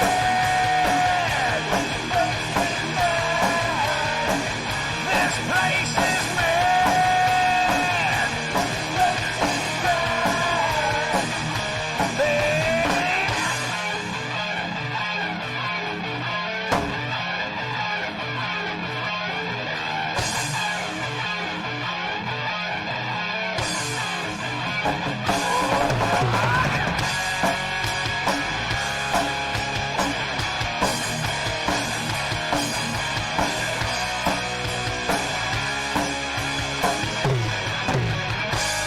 This place is